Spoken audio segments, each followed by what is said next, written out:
Good afternoon, ladies and gentlemen. How you doing? My name is Tim Collins. Welcome to Haar Disciples Baseball TV today. And the final day of the season before the semifinal will begin. And the semifinal is going to feature the Heidenheim Heideköpfe versus the Solingen Alligators next weekend. And then in the north, the Bonn Capitals will take on the Buchbinder Legionnaire Regensburg. Today is September the 2nd, 2018. And the Heidenheim Heideköpfe and Haar Disciples will be meeting each other for the 8th time this year. And the Heideköpfe winning yesterday's ball game by a score of 11-3. And today it'll be R.J. Hively against the young right-hander, 17-year-old Titus van Kopf, as the Disciples have been eliminated as of the two close games last weekend against the Mainz Athletics. And the Mainz Athletics then themselves were eliminated yesterday after a couple of very exciting games against Regensburg. And so this is the way the season closes, but the Disciples going to try to go out on a high note. They're going to send their young 17-year-old developing talented pitcher Titus van Kopf to the mound against the best offense in the Bundesliga, a team that has slugged nearly 60 home runs as a team, the Heidenheim Heideköpfe. Mitch Nilsson hit his 17th home run of the year last year. And he is going into the semifinals hot, as is Gary Owens, who's got 13 home runs. And the Disciples are taking the field. You may notice that it is a bit of a pared-down broadcast today. There are several reasons for that. And I just want to be honest with the viewers up front. It's because I have a time constraint. And the other issue, which I was not aware of before starting the ball game today, is that two of my three cameras that I'm normally using are having issues with power. And so I have one functioning camera today. And Titus van Kopf is on the mound. And the defense for the Haar Disciples behind the 17-year-old right-hander is Reuben Manriquez, 47 years young, playing third base. There he is. And then the shortstop is Nate Sean Thomas. Over at second base, we have Richard Klein. And at first base, we have Dennis Wallace. Chris Ziegler is not with the team today, getting the day off. In the outfield, the left fielder is Simon Lechner. In center field, we have Jan Endriat. And in right field, Bernd Beastie Radovic, who is 39 years of age. A long-term member of the Haar Disciples. He's somebody who's been helping this team out quite a while. And Titus van Kopf has thrown his final warm-up pitches. And we're going to get things started here at the ballpark in Egelfing.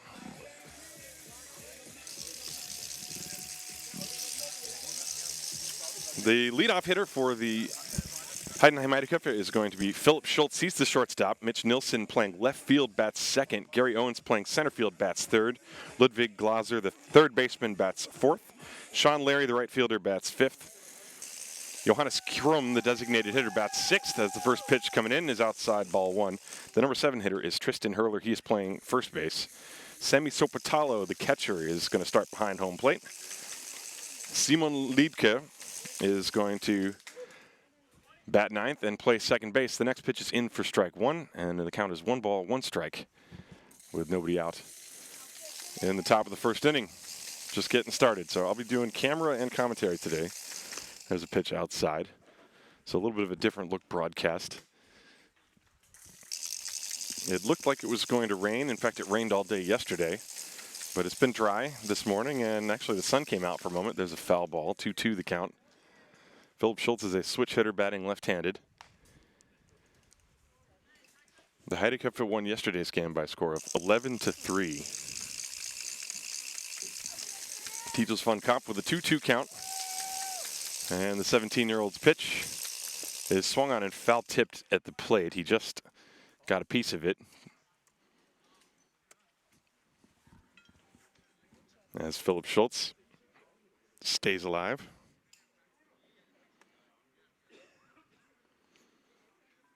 Schultz, who's having a career-high home run power year. He has 4 of them this year. As he awaits a 2-2 pitch from van Kopf. Curveball, check swing. It's a little bit high, and the count now full 3-2. Fun Kopf has an ERA under 3 in 27 in the third innings pitched. The payoff, fouled away.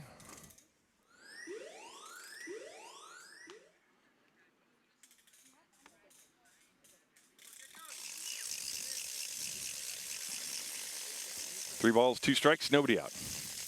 And the pitch. There's a little flare to short left. Nate Thomas and Reuben Manriquez collide, but Manriquez makes the catch. Wasn't pretty, but it's the first out. And that's one away.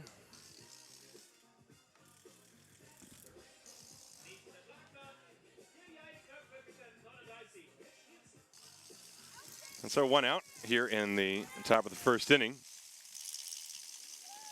And the next hitter is Mitch Nilsson, who has had a wonderful year for the Heideköpfe. 17 home runs, hit one yesterday. The pitch is up high, ball 1. He had a 2-homer game against the Disciples last month. Had a 3-homer game earlier this season, and the pitch is hit high in the air to left center field. Steinlein racing over, and in fact it is left fielder Simon Lechner who makes the catch. And there are 2 outs here in the top of the first. And that's going to bring up Gary Owens.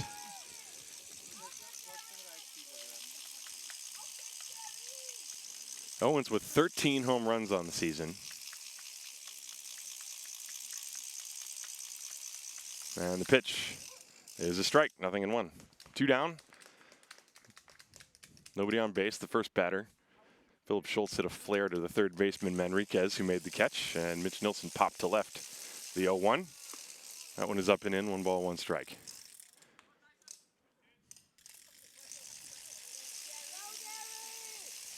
A lot of Heideköpfe fans here. There's the 1-1 pitch. This one is popped up on the left side of the infield. Thomas is calling for it. And that is a 1-2-3 inning for Titus van Kopf. And he doesn't have to get through a whole lot of pitches to get through the top of the first. No runs, no hits, no errors. At the end of a half inning of play, no score. This is Hard Disciples Baseball, präsentiert vom Gesundheitsunternehmen MSD.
As we go to the bottom of the first inning, R.J. Hively is taking the mound, and he is throwing his warm-up pitches to catcher Sammy Sopatalo. The rest of the infield for the Heideköpfe: at third base, Ludwig Glaser. The shortstop is Philip Schultz. The second baseman is Simon Liedke. First baseman is Tristan Hurler. And the outfield from left to right is Mitch Nilsson in left. Gary Owens is in center. Sean Larry is in right field. And so R.J. Hively will take the mound. He's pitched 85 in the third innings, has an ERA of around 3.5. He's been very good, 100 strikeouts exactly for the right-hander against 26 walks. And he will face Simon Lechner. The Hard Disciples lineup looks a little different today from other games. And it starts with Simon Lechner, then Nate Sean Thomas and Richard Klein, 1, 2, 3. Luke Steinlein batting cleanup, and then Dennis Wallace behind him, and Reuben Manriquez. So that's 4, 5, 6. And Bernd Radovich, David Wallace, and Jan Endriat, 7, 8, 9. The first pitch is inside, ball 1 from Hively. And we are underway here in the bottom of the first. There's nobody out. Nobody on base, no score in the ballgame.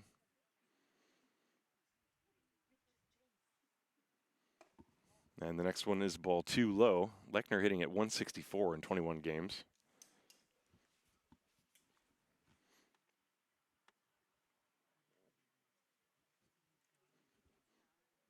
There's the 2-0 pitch. Fastball just missed outside, 3-0. Lechner, very patient hitter.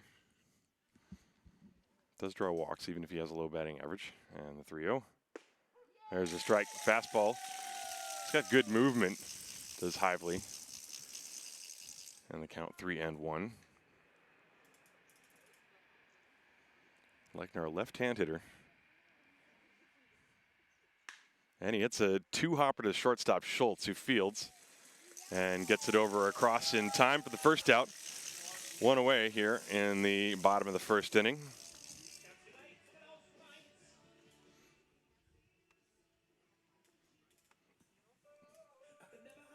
That'll bring up Nathan Thomas. Nathan had 3 hits in yesterday's game. And hitting at 291 on the year. He went through a bit of a slump in the middle part of the season, towards the end of the first leg of the season, and then in the playoffs he's brought it on of late. And he swings at the first pitch and skies it to left field over near the line. This is playable for Nilsson, who reaches up and makes a nice running grab. And there are 2 down.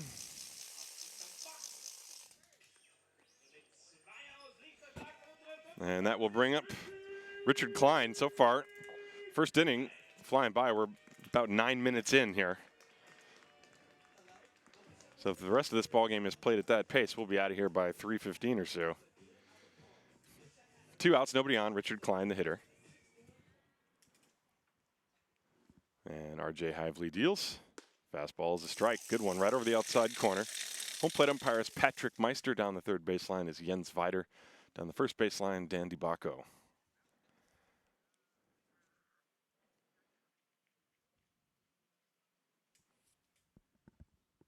And the 0-1 coming. Good curveball. That one tailing back over the inside corner. Klein letting it go by for strike 2.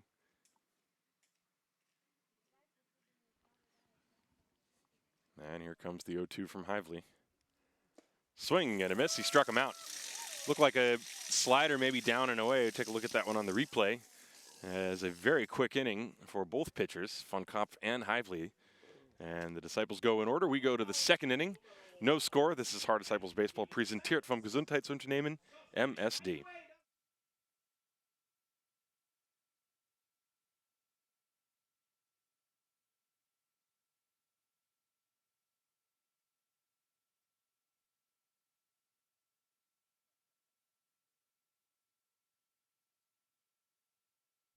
Fußballturnier oder Familienausflug? V-Klasse? Vito? Sprinter als Mehrsitzer? Egal, was du vorhast, bei uns passen sie alle rein.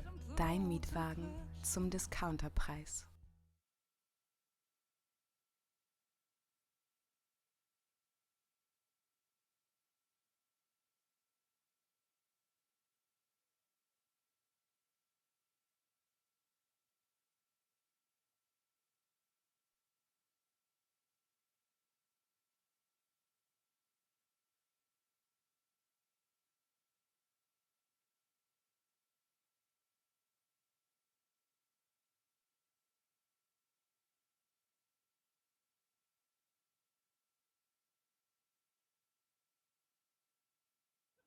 We go to the top of the second inning. No score. Titus von Kopf and R.J. Hively having very quick first innings. And it will be Ludwig Glaser, Sean Larry, and Johannes Krumm due up for the Heideköpfe here in the top of the second inning. As the right-hander Titus von Kopf toes the first base side of the rubber. Ludwig Glaser, this is his second year with the Heidenheim Heideköpfe, and he looks at a pitch down and away. Ball 1, 1 ball, no strikes.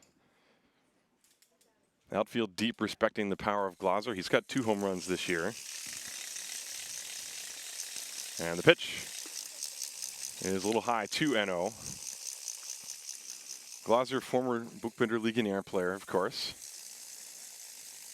And Titus von Kopf, former Paderborn Academy player, and his pitch is low and outside, ball 3-0. The Disciples used Jan Tomek yesterday as their starter. He went 4 innings, and that will more than likely close his season with the Disciples. His season was as gritty as it could be, as the pitch is high and outside, ball 4. Glauser takes a walk, so he's on first base to start things here. Sean Larry celebrating birthday today, so let's listen to the singing.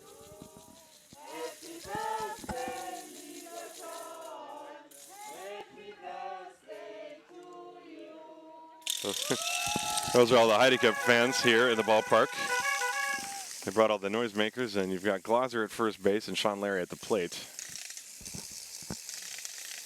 And Larry swings and fouls away the first pitch, strike 1. The Heideköpfe, with their mammoth amount of home runs this year, have hit, as far as I remember, exactly 1 in this ballpark, and it was indeed Sean Larry that hit it. And it didn't even leave the park, as the Disciples had installed that new fencing right at the time. There's a pitch that is high outside, ball 1-1-1. The Disciples have a very high fence to begin with in the outfield, and then because of pedestrian walkways, you don't want to hit a home run and hurt someone who's just strolling in the park. There's a curve, and that is high, 2 balls and a strike. Glauser not going anywhere from first base. And Larry hit one over the yellow line, but it hit the netting that had been installed midway through the year and didn't leave the park. But the ground rules state that as long as it goes above the line, it's a home run. 2-1, and the pitch is high, 3-1. But I think that speaks to the fact that this is a much more difficult ballpark to hit home runs in. There have not been very many in this park all year by any team. And the Heideköpfe have not hit a single ball out of the park. There's a throw to first base, and Glauser is back.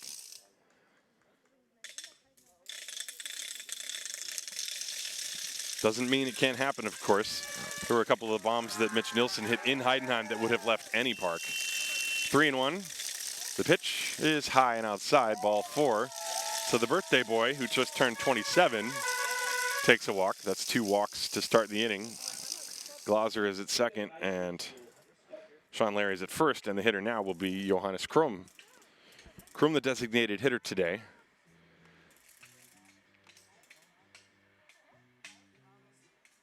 Right-hand hitter.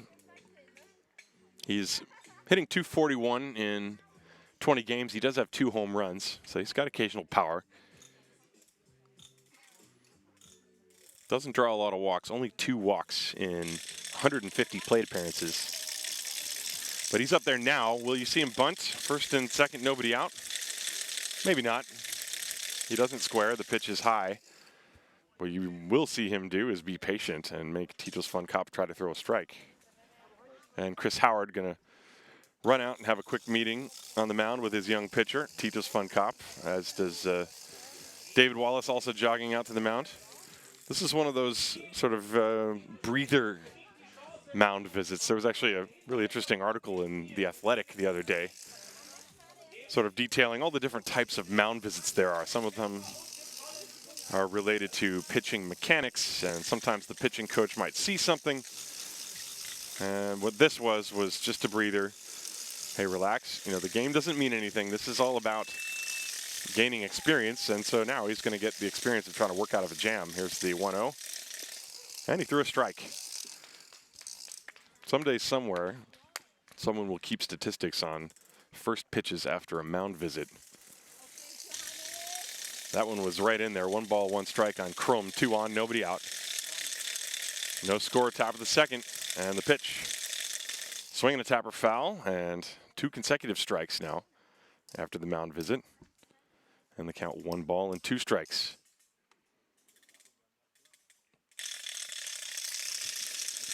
Ludwig Glauser at second, Sean Larry at first, not being held on. There's nobody out. 1-2 on Johannes Krum. And here it comes. And that curveball spins outside. Didn't quite get on top of that one. And the count now even, 2-2. Well, you hear the constant noise created by the Heidenheim fans. Backdrop of wind-up toys, the 2-2. A slow ground ball to third. Manriquez touches the bag, fires across, and it is not in time. Sorry for my horrible camera work there. So the lead runner is cut down. That's Ludwig Glaser. Now the base runners at first and second are Sean Larry and Johannes Krom.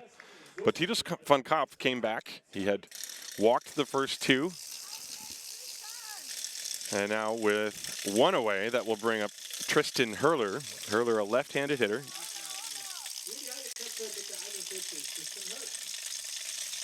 Hurler hitting at 198 in 33 games.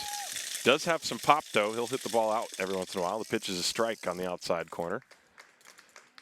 And Van Kopf getting ahead of his counterpart. Hurler stands with a slightly open stance, very close to the plate with his left foot. Right foot more centralized. Swing and a miss. 0-2. No, for Van Kopf,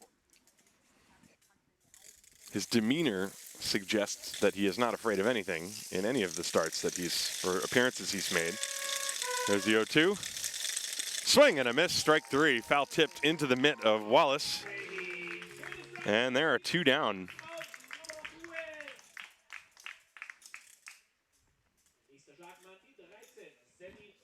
So Sami Sopatalo now will come up to the plate. Sopatalo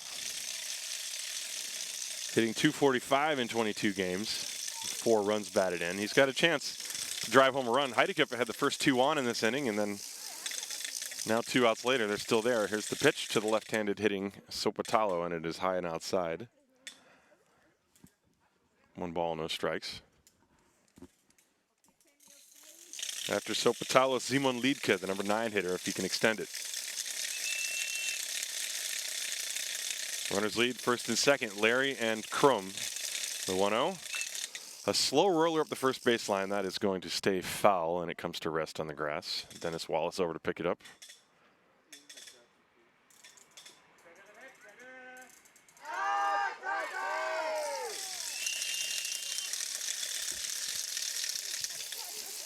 One ball, one strike, one out. Runners on first and second.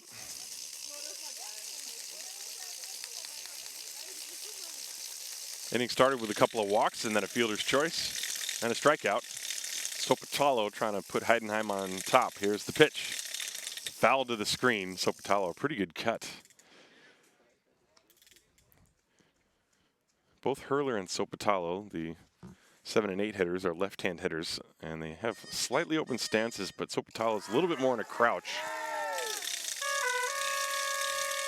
Kind of has a Mark Grace-esque batting stance. There's the 1-2. Swing and a miss. The ball is in the dirt, retrieved by David Wallace, and he tags out Sopatalo. And Titus van Kopf gets through the second inning after walking the first couple. We will go to the bottom of the second inning here in Haar. This is Haar Disciples Baseball, präsentiert vom Gesundheitsunternehmen MSD No Score.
Welcome back to the bottom of the second inning here in Haar. No score. RJ Hively Back out there, he had a perfect top of the first inning, and Luke Steinlein will step up to the plate now. It will be Steinlein, Dennis Wallace, and Reuben Manriquez, 4, 5, and 6 in the order against R.J. Hively. And the right-hander's pitch on the way. Fastball right there, strike one. Good pop on the fastball today from R.J. Hively.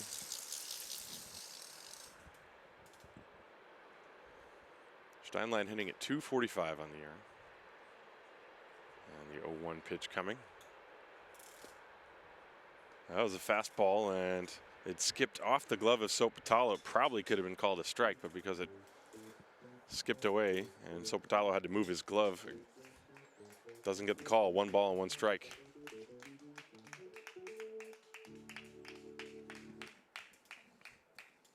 One and one, here it comes. That's low, 2 and 1.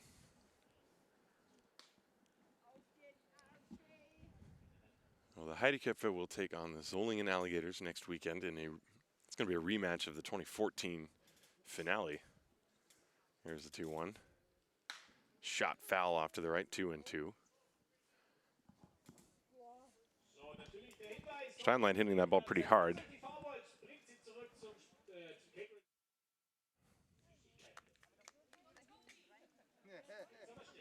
2 balls, 2 strikes. Nobody out.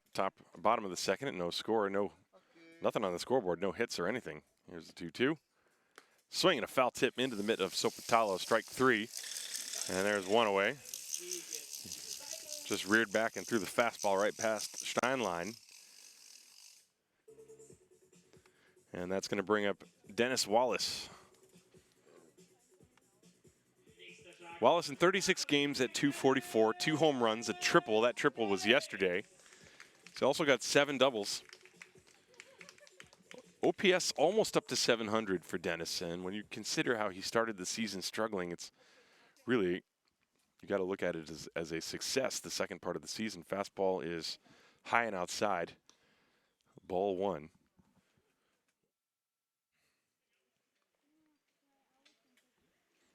Wallace, who has power.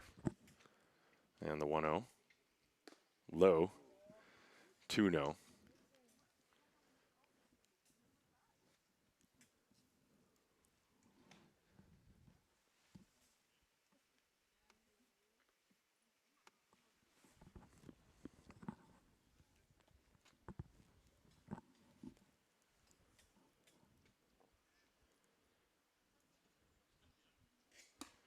And Wallace swings through a high fastball. 2 balls, 1 strike. After Wallace, Reuben Manriquez, the third baseman, is on deck.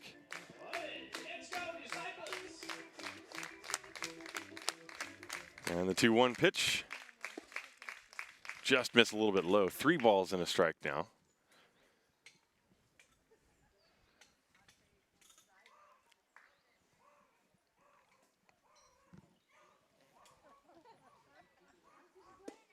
And that fastball catches the outside corner. Full count on Wallace.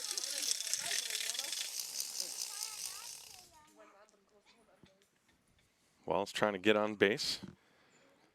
1 out here in the bottom of the second. R.J. Hively with a full count. He looks in for the sign.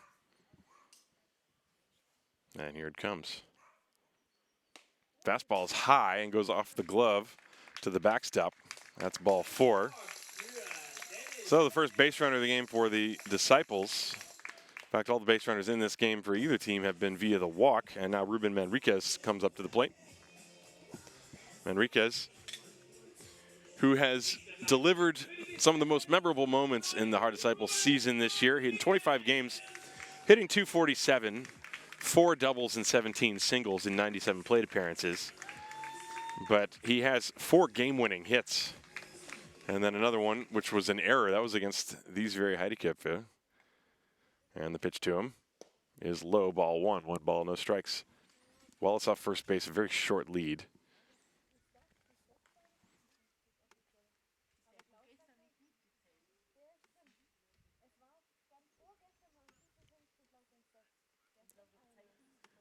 One and 0 to Manriquez with Wallace on first base, and then 1 out. The pitch, fastball outside, 2-0. Hively is throwing some close pitches Now the Heideköpfe are dealing with an injury to Simon Göring, who is not with the team. Göring with an arm injury has not been able to catch, and the pitch outside 3-0, and so they've had to use Philip Schultz as a catcher, and today they're using Sopotalo as a catcher. But sometimes you get, not that there's any, nothing against Sopotalo and Schultz, but Göring has been a consummate pro in Germany going back years, and it's hard to replace him. The pitch is a strike on the inside corner, 3-1. The point I'm getting at is that Sopotalo seems to be sort of stabbing at the ball a little bit, and it might be costing Hively a couple of strikes here and there. 3 balls and a strike on Manriquez. And the pitch. That's high, ball 4. So there are 2 on. And that's going to bring up Bernd Radovic, Beastie as he is affectionately known here.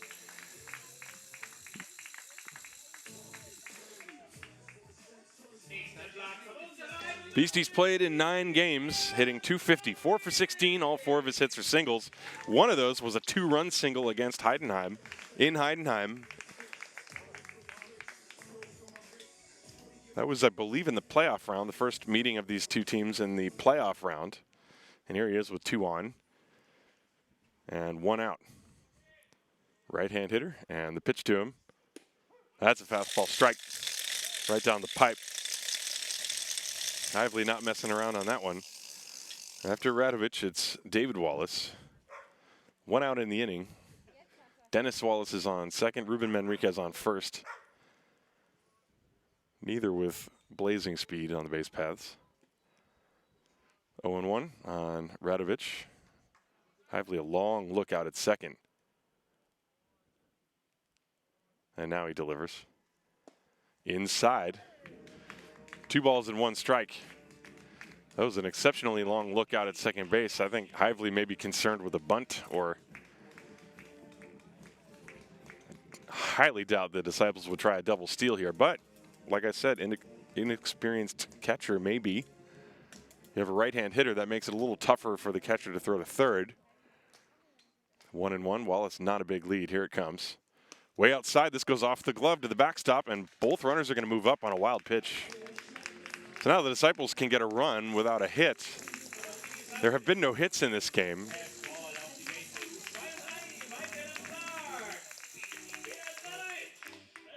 Both pitchers have walked 2, but now the Disciples, thanks to the wild pitch, have runners on second and third.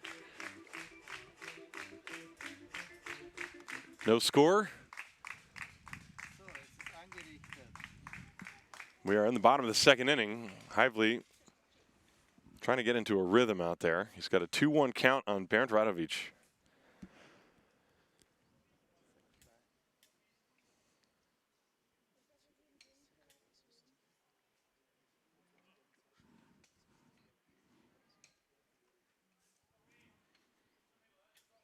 And he shakes off a couple signs. And now time is called. And again, this is all about the relationship between the catcher and the pitcher, and Hively, obviously the more experienced one in terms of pitch selection.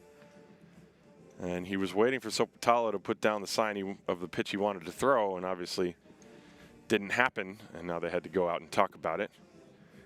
Runners on second and third, 1 out. Trail runner Manriquez. Dennis Wallace is at third. And the 2-1. Check swing on a breaking ball. They appealed. Did he go? No, says Dan DiBacco. The pitch was just barely outside. So the count 3-1.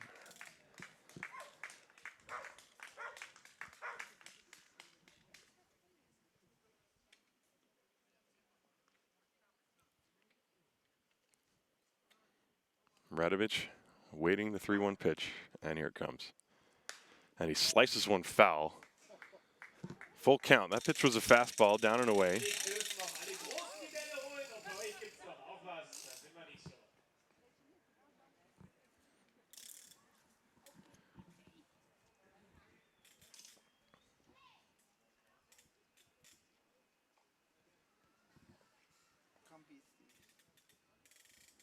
Radovic had a 2-run single against Heidenheim about a month ago, and he could replicate that here.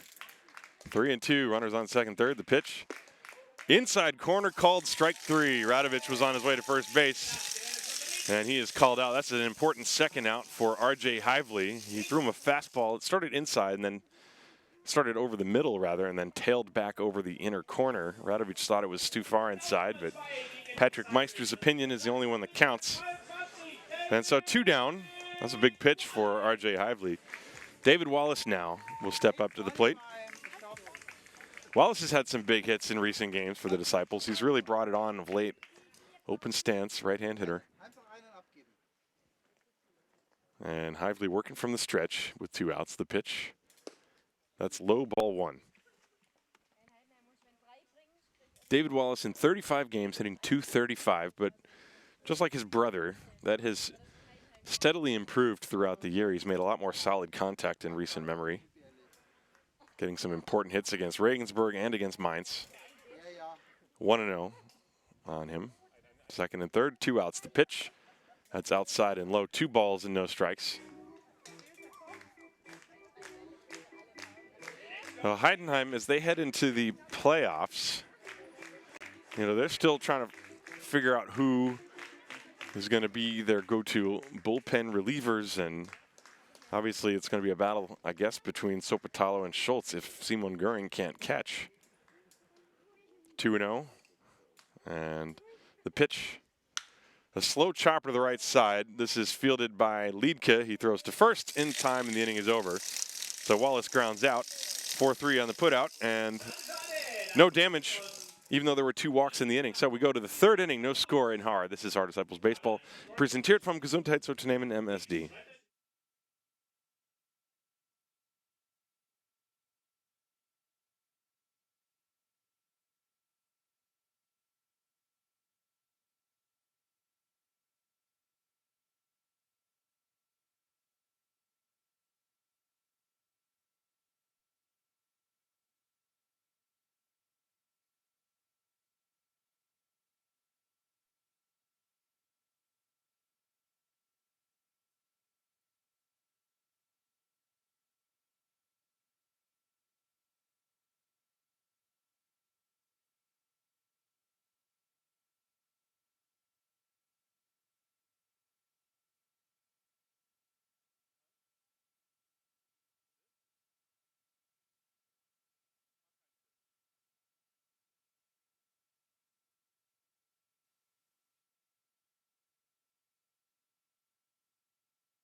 Welcome back to the top of the 3rd inning. No score between Heidenheim and Haar. Titus von Kopp will face 9-1 to Simon Liedke, Philip Schultz, and Mitch Nilsson. Liedke swings and bounces a breaking ball to Reuben Manriquez at third. His throw to first is in time. 1 down, 1 pitch.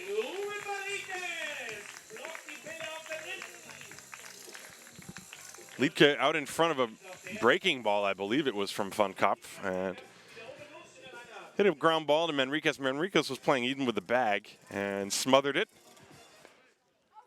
And he just went and shook hands with Jay Pecci, who is coaching over at third base. Manriquez, the senior of the two. Philip Schultz steps up to the plate. 1 out, nobody on, no score, no hits. Neither team with a hit. Schultz squares to bunt, takes a strike. Schultz is 0 for 1. He popped to the third baseman Manriquez his first time. And Von Kopp deals the pitch. Curve hit on the ground up the middle, wide of the second base bag. Backhanded by Klein. Throws to first. And there are 2 down. A couple of quick outs here for Von Kopp in the third inning. He had a very quick first inning. He walked 2 in the second inning. But so far, he's held Heidenheim hitless.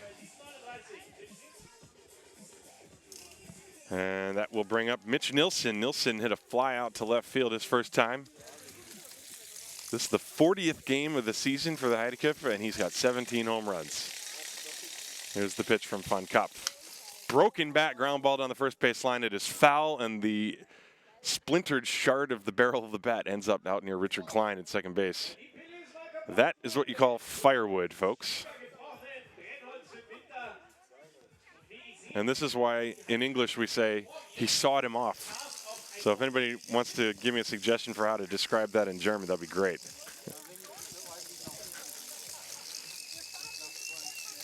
Strike one, a dangerous strike one. Good thing the barrel of the bat went into no man's land. 2 down, nobody on. The pitch inside. He tried that back foot curveball again. Second time in a row. 1 ball, 1 strike. 2 outs, nobody on base. Top of the third, no score. And the right-hander Von Kopp deals. That's drilled high and deep to right field. This one might leave the yard. Radovic is back. And he reaches up. The ball is off of his glove and lands on the warning track. Nilsson on his way around second, headed for third. And he slides in. The ball hits him. Manriquez can't quite find it, but it's backed up by Von Kopp. That is a triple. And again, this is a large ballpark because that ball in Heidenheim is long gone. But here, it would have landed on the warning track. In fact, Radovic, racing way back to the wall, almost caught it. That would have been a heck of a catch by the right fielder, Bernd Radovic. But instead, it's a 2-out triple for Mitch Nilsson, making a bid for his 18th home run. It had the sound, it had the trajectory, it had the speed off the bat. And Gary Owens now. And he lines one to center field. This is sending Yendriat back. And that ball is over his head and goes all the way to the wall. Nilsson will score. And Owens pulls up at second base with an RBI double. It is 1-0 Heidenheim. That ball was hit very hard. Yendriat racing back and couldn't get to it. It was a rocket off the bat of Gary Owens. And, you know, there's a chance that ball would have been gone in Heidenheim as well. But a triple and a double, the Heideköpfe will take it. They lead 1-0. And with 2 outs, a couple of hard hit balls, that'll bring up Ludwig Glaser. Glaser walked his first time. So Owens standing on second base with a run batted in. And the pitch on the way to Glaser. That's outside and high. Owens with that base hit drove in his 59th run of the season.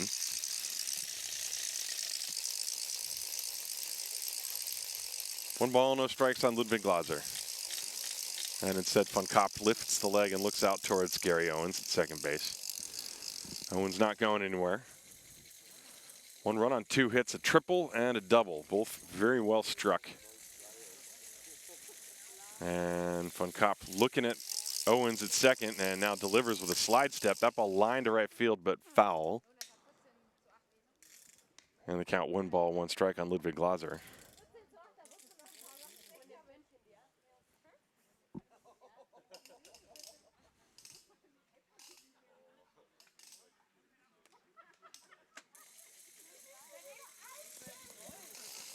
One and one, and here it comes. That ball sharply hit and a base hit down the left field line past the diving Manriquez into the corner. Owens racing home, he's gonna score. The throw goes to second base, and out there, trying to stretch a single into a double is Ludwig Glaser, but his RBI makes it 2-0. And the Heideköpfe with 2 runs on 3 hits after 2 quick outs here in the third inning rather. And they lead 2-0. This is Haar Disciples Baseball präsentiert vom Gesundheitsunternehmen MSD.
To the bottom of the third inning, 2-0 Heidenheim on a 2-out rally. They got consecutive base hits, all very hard hit. A triple by Mitch Nilsson, a double by Gary Owens, and then a single by Ludwig Glaser, scoring 2 runs. Glaser was then thrown out trying to stretch it, and R.J. Hively pitching with the lead, and his first pitch to Jan Endriat is inside and high, ball 1.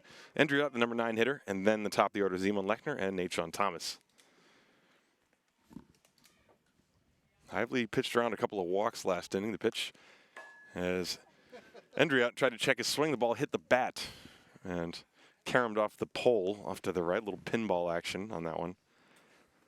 So 10 points for R.J. Hively. 1 strike. 1 ball and 1 strike to count. And here's the pitch. That's low and outside off the glove of Sopatalo, rolling to the backstop. 2-1.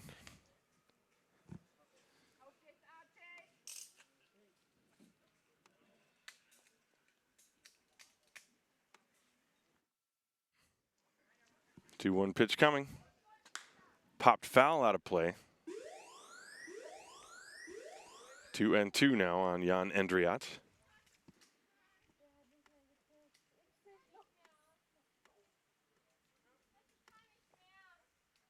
Endriat has only played in 4 games, but he's 3 for 10.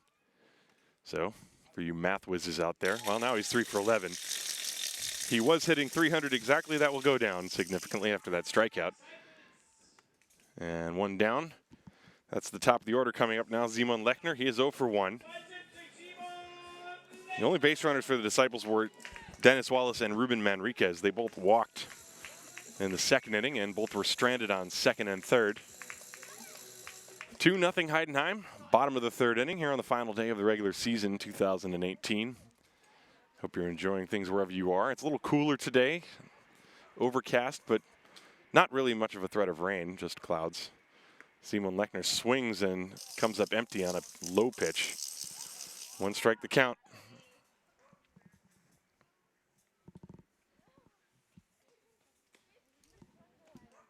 Hively trying to get into a rhythm. He had trouble last inning getting on the same page with Sopatalo. Here's the 0-1. That breaking ball is yanked foul down the right field line, but you could really see the movement on that pitch. It went in under the hands of Simon Lechner and actually sped up his bat, and he whipped it down the right field line towards the Heideköpfe bullpen. Ball is retrieved by, I believe, Patrick Seyfried down there. 0-2.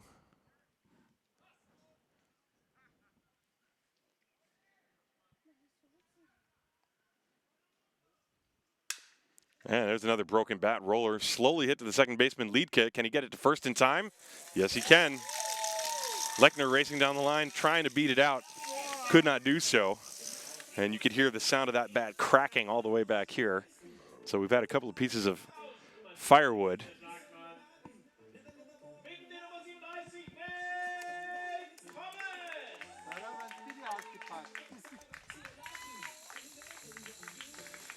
Simon Lechner was actually sawed off on that last pitch. Looking for a German translation of that phrase. Nathan Thomas now looks at a strike on a fastball. Hively had been using that little slider that just bends in on the left-hand hitters. That time he started Thomas off with a fastball, and it tailed away. Here's the 0-1. There's that slider, and it catches the outside corner. 0-2 now. Hively way out ahead. 0-2, 2 outs. Nobody on, bottom of the 3rd. 2-0 Heidenheim. The pitch, swing and a miss. He struck him out, and the inning is over. It's a perfect one for R.J. Hively. We will go to the 4th inning here in Haar. Heidenheim 2, the Disciples nothing. This is Haar Disciples Baseball. Präsentiert vom Gesundheitsunternehmen MSD.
Weiter geht's hier im 4. Inning, sagt unser Stadionsprecher.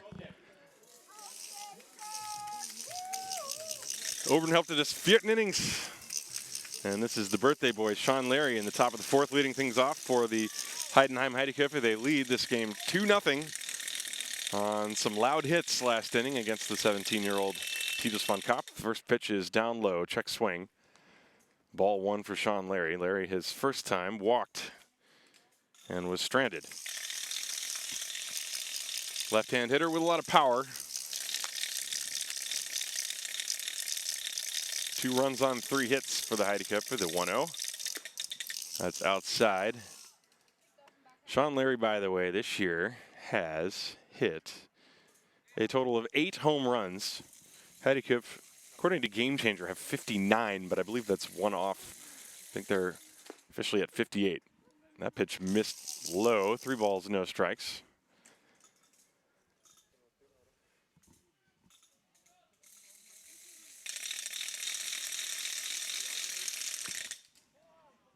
And swinging on 3-0, he fouls it away. 3 balls, 1 strike.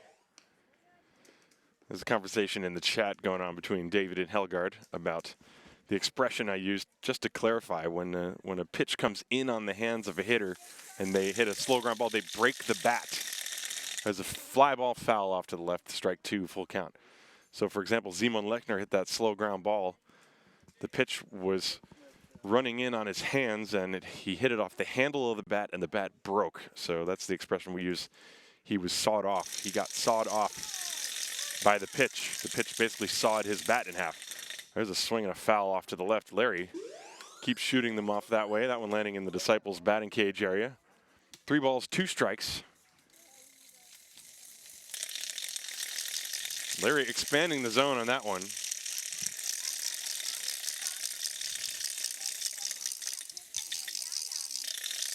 And the payoff pitch. That's outside, ball 4. Larry walks for the 2nd time. So he's celebrated his 27th birthday with a couple of leisurely jogs to first base so far. That leads things off here, and that will bring up Johannes Krum. Krum is 0 for 1. He hit a bouncing ball to the 3rd baseman, Manriquez. Larry on first base. Being held on by Wallace. Breaking ball in the dirt. Good block by David Wallace. Sean Larry at first base was about a foot away from the bag as he's taking a very short lead over there. And von Kopp deals to the plate. Inside, ball 2. And that one, in fact, hit Johannes Krum. Must have grazed his jersey. And so this inning now begins the same way that it began for von Kopp in the 2nd inning. The first 2 runners are on.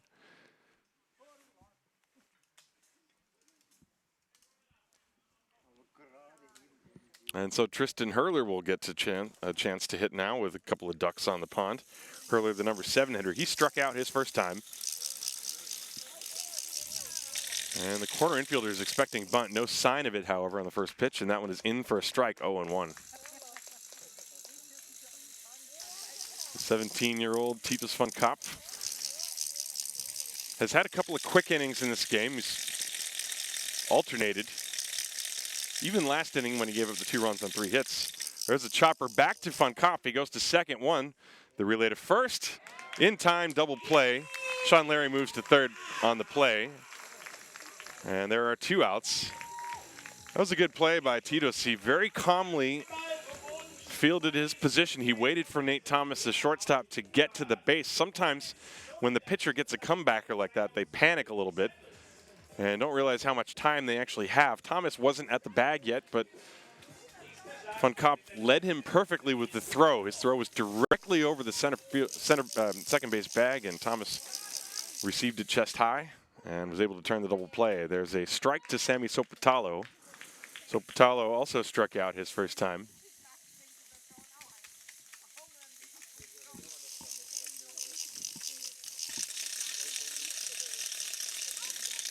And the 0-1 curve, swing and a miss, 0-2. So von Kopp trying to have another good inning. Even though he gave up 3 hits to 3 of the best hitters in the league. He's looked good today. This is the 0-2 pitch. Swing and a miss. He struck him out. Ball in the dirt, blocked by Wallace. Tags Sopatalo, and Sammy strikes out. And Tito's Fun Cop heads back to the dugout. The Disciples trail 2-0 as we go to the bottom of the 4th inning. This is Haar Disciples Baseball, präsentiert vom Gesundheitsunternehmen MSD.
To the bottom of the 4th inning, and Richard Klein will step up to the plate.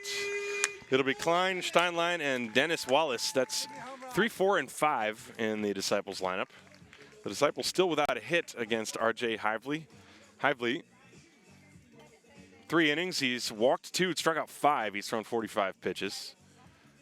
And so Richie steps up to the plate. Heidenheim 2, Haar 0.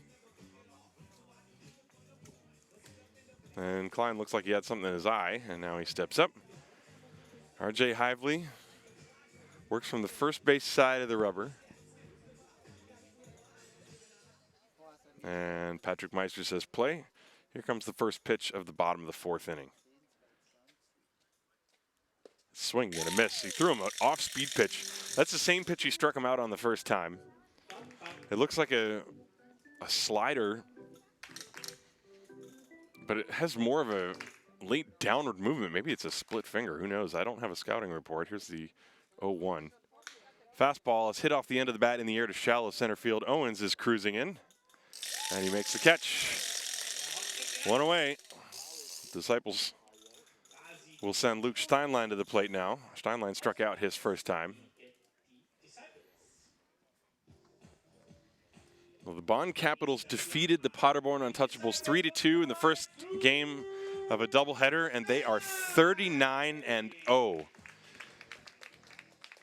39 consecutive wins for the Bond Capitals. Here's the pitch to Steinlein, curveball, and it's a little high. Had good movement though. Hively disappointed that he didn't get the call. 1 ball, no strikes on Lucas. Steinlein, the designated hitter today. Means he would probably come on to pitch in relief. The pitch, there's a strike at the knees, fastball. In fact, I think it is the plan that Steinlein will pitch no matter what today. Of course, the last game of the year for the Disciples. And Fun Cop is pitching very well. This is by far Fun Cop's best outing. There's a ground ball to the shortstop, Schultz. He stays down on it, throws to first. And it's in time. Good stretch by Tristan Hurler. 2 down. R.J. Hively still not allowed a hit to the Disciples here in the bottom of the 4th. And that's going to bring up Dennis Wallace. Wallace walked his first time. Wallace and Manriquez both walked. Now, those are the only two base runners for the Disciples.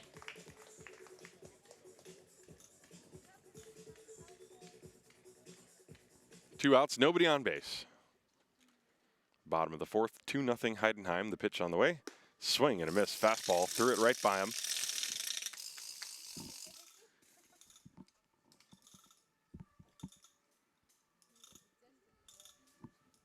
Heidenheim with two-out runs in the third inning. Here's the 0-1. And he waves at a slider away.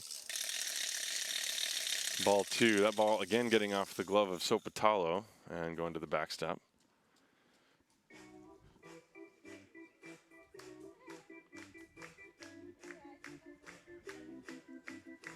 Hively with an 0-2 count.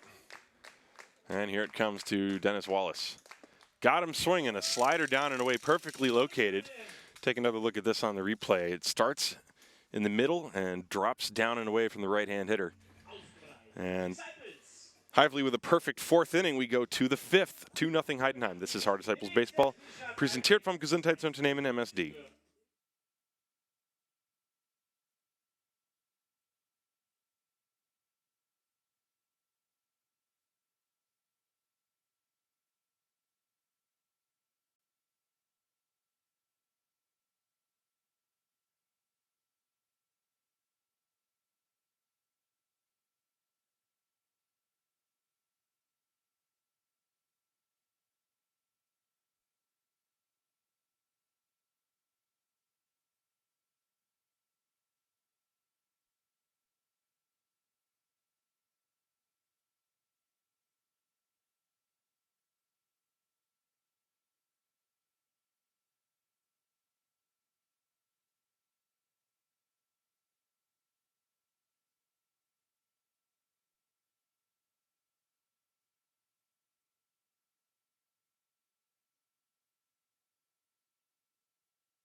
We go to the top of the fifth inning. Titus van Kopf back on the mound. He's pitched 4 innings, allowed 3 hits and 2 runs. He's walked 3 and struck out 3. 58 pitches, 34 of them have been strikes, and that's roughly a little bit, between 50-60%. And that's what the Disciples would like to see from him, is just more strikes. And, as he grows and develops, he will be able to do that. And so far today, he is laying him in there. The first pitch is a strike to Simon Liedtke. Liedtke, and then the top of the order, Philip Schultz and Mitch Nilsson. Here it comes, 0-1. That curve drops down and in. 1 ball, 1 strike. I would say by far this is Van Kopf's most comfortable outing. He pitched pretty well against Mainz last week, but he had base runners all over the place every inning. He falls behind here, Liedtke 2-1 with a pitch down and away. But he's had a couple of quick innings today. Here's the 2-1. Pop fly, foul ground off to the right, being chased by Wallace, and that ball lands well out of the reach of both he and Radovic.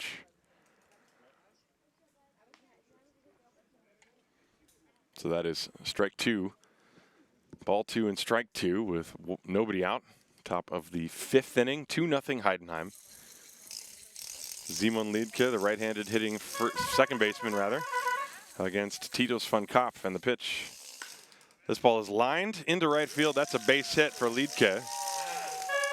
He takes the turn and holds on as Bernd Radovic gets the ball back in. So Simon is on first base with a single.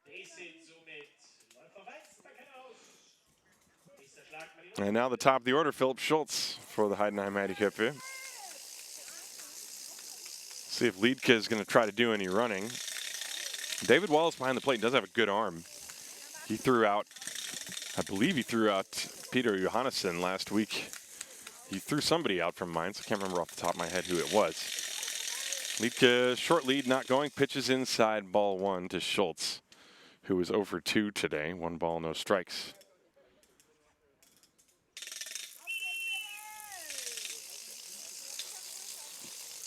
Here's the 1-0.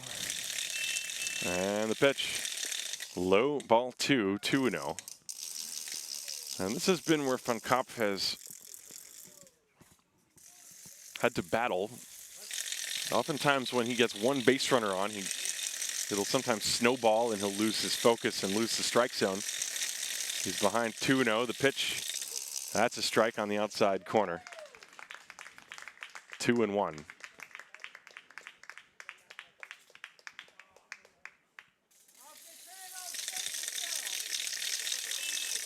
Schultz, a switch hitter, batting left-handed. 2 balls and a strike. Lead on first base with a short lead and a throw over, and he has to dive back. He's in.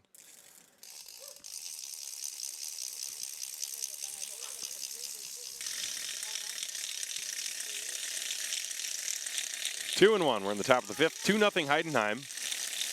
RBIs by Gary Owens and Ludwig Glaser. That was in the 3rd. The pitch on the way. And that curve was a beautiful pitch, a little bit high though, and the count 3-1. Had a nice downward plane. And Schultz appeared to be fooled by the pitch, but it was too high. 3-1, nobody out. Lead at first. And the pitch. Inside and low, ball 4. Schultz was unsure of the count, but it is indeed ball 4.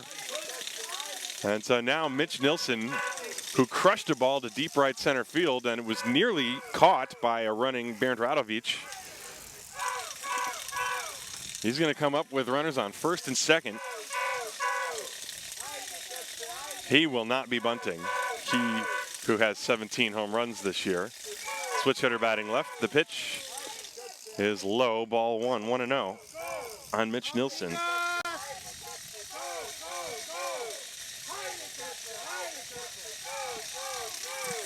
Heideköpfe fans looking for something big out of their star. The pitch popped foul out of play, and he had a good rip.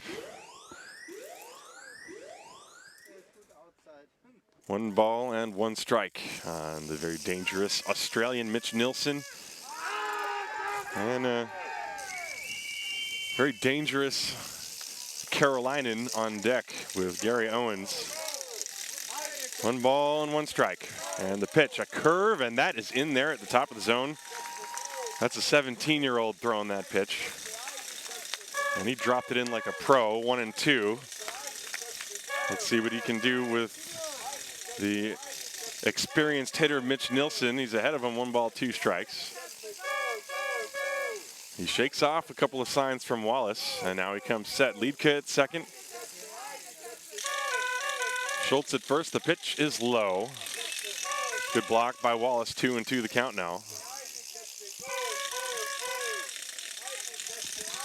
Outfield is deep. Simon Lechner in left field is closer to center field than he is to left. There is a ton of room down the left field line.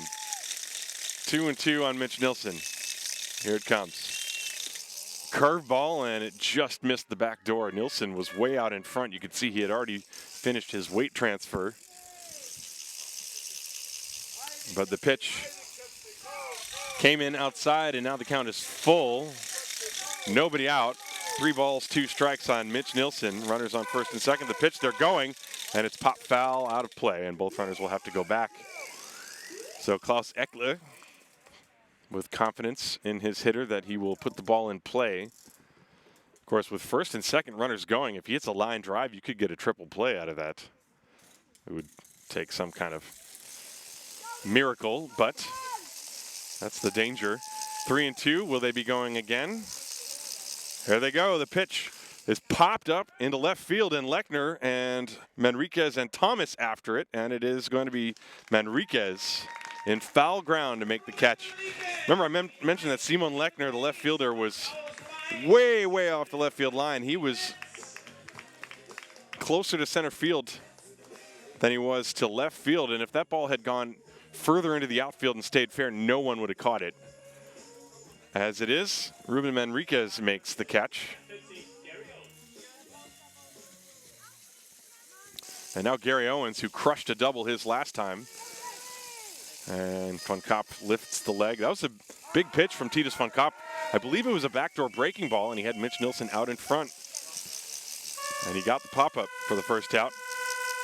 Owens skies a breaking ball into deep center field. Endriad is back. He's underneath it. He makes the catch. And Liedke, who had gone halfway, got back late to second base and couldn't tag in time to advance.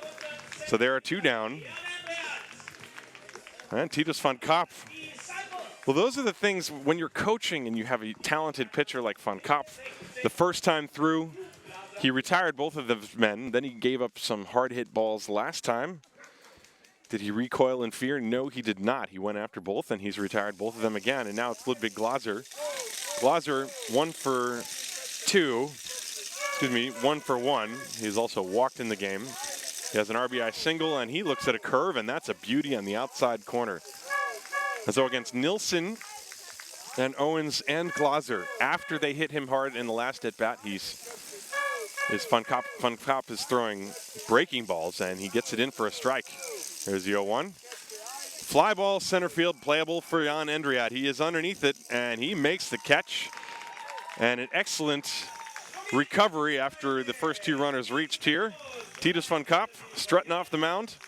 It's 2-0 Heidenheim as we go to the bottom of the 5th inning. This is Hard Disciples Baseball, präsentiert vom Gesundheitsunternehmen MSD.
We go to the bottom of the 5th inning. 2-0 Heidenheim. 2 runs on 4 hits for the Heideköpfe, and that is it. The Disciples do not have a hit against R.J. Hively, and Reuben Manriquez up there, and the first pitch. Swing and a miss, and that's that nasty slider down and away that Hively has been using against the right-hand hitters, and he's had it working very well today. Hively has thrown a total of 54 pitches. And the 0-1. There's that pitch again. This one was a little bit higher, and Manriquez fouls it away for strike 2. But it's really got tight break this afternoon. And he sort of hides the ball a little bit as he comes around from that 3/4 arm slot. And the 0-2 pitch. That's low. 1 ball, 2 strikes.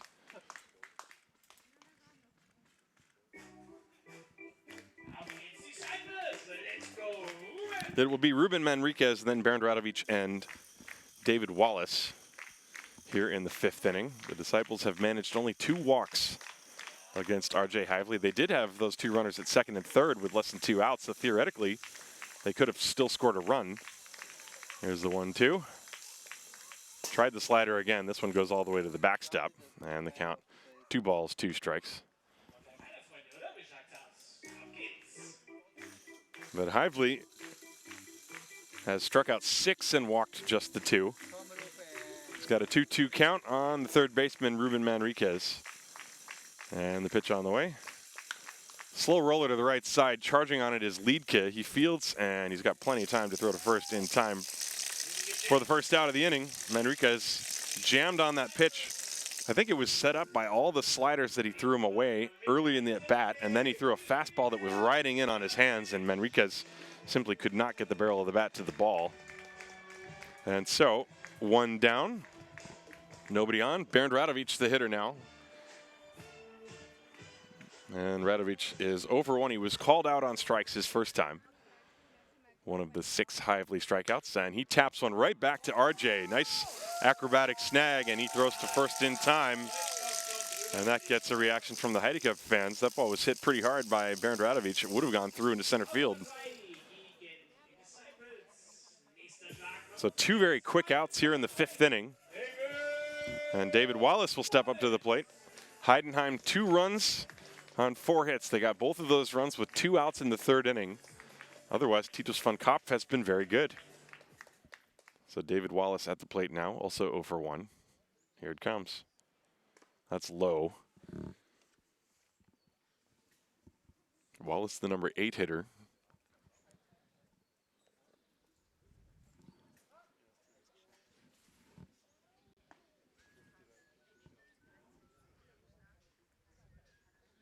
This ball game moving at a fairly brisk pace. We're in the bottom of the 5th inning. We started an hour and 10 minutes ago, roughly.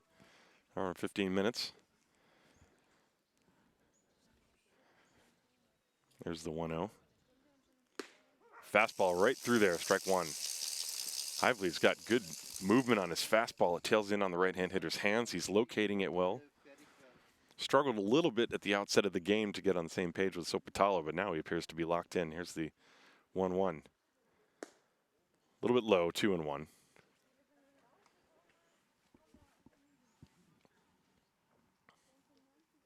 Two outs, nobody on base.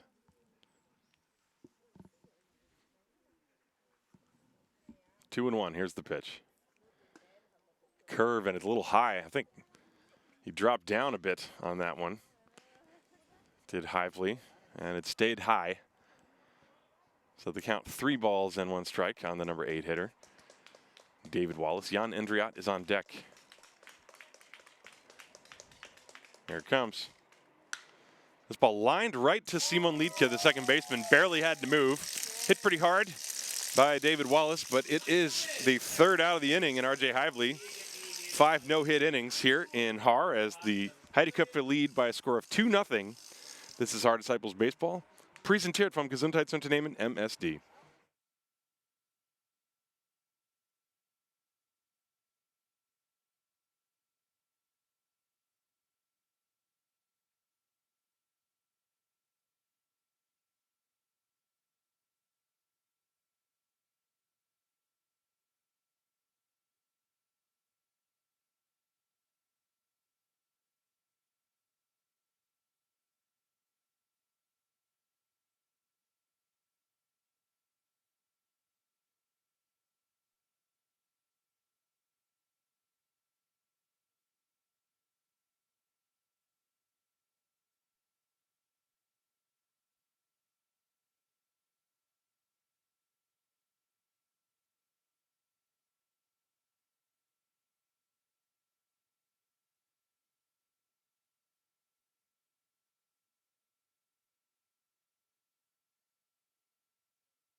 To the top of the 6th inning, and Sean Larry, the birthday boy, swings and drives one fouled on the right field line. Larry has walked twice today. And he's leading things off. It'll be Sean Larry to be followed by Johannes Krumm and Tristan Hurler here in the top of the 6th. Titus von Kopf pitching very well. He has pitched 5 innings, 4 hits, 2 runs, 4 walks, 3 strikeouts. You still would like to see those walks go down, but overall he's maintained his cool. Even the inning in which he gave up the 3 hits and the 2 runs, the pitch, Larry takes a curveball low and the count 1 ball, 1 strike. He started throwing the breaking ball a lot more after giving up the hits to Mitch Nilsson, Gary Owens, and Glaser. And he retired all 3 of them the next time around. Here's the 1-1. Fastball is a strike in the outside corner. 1-2. Heideköpfe fans sang happy birthday to Sean Larry as he came up to his first plate appearance today. There's the 1-2. Low, and the count 2 balls and 2 strikes. That one in the dirt. Sean is a left-hand hitter with excellent power. His power mostly to right field, but he can also hit line drives the other way. Simon Lechner in left field is 200 feet away from the left field line, just like he was for Mitch Nilsson. And this ball hits sharply on the ground up the middle into center field. That is a base hit for Sean Larry. Jan Endriat gets the ball back in. Actually, it comes to a complete stop on the grass in front of him. And Larry's at first base. He's on base all 3 times today, but he just gave himself a birthday present with a base hit. And so that'll bring up Johannes Krumm.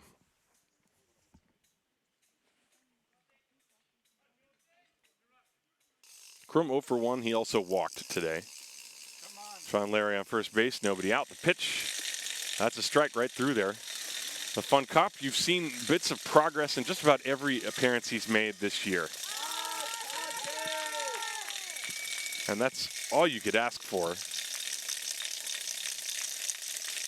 The 0-1, curve, line drive, that is foul down the left field line. That time he hung the curveball, and Krumm waited on it and ripped it down the left field line, but it is a long strike, 0-2.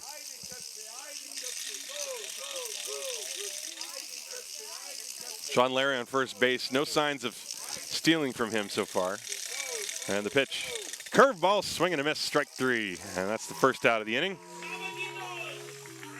And that time he threw the curveball and placed it further down and away, and that is the 4th strikeout for Titus von Kopf. And that'll bring up Tristan Hurler. 1 out, runner on first base. Hurler is 0 for 2.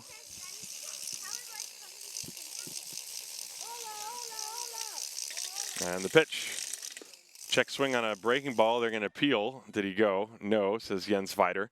It's funny, David Wallace didn't know where to point. He originally pointed towards third. There's no umpire over there, so then he pointed out towards the right of first. Patrick Meister, of course, having to ask for help. There's a slicing liner down the line, and it is fair, and Simon Lechner has to run about 100 feet to go get it. That ball into the corner. Larry's going to saunter into third base, and that is a slice opposite field double for Tristan Hurler.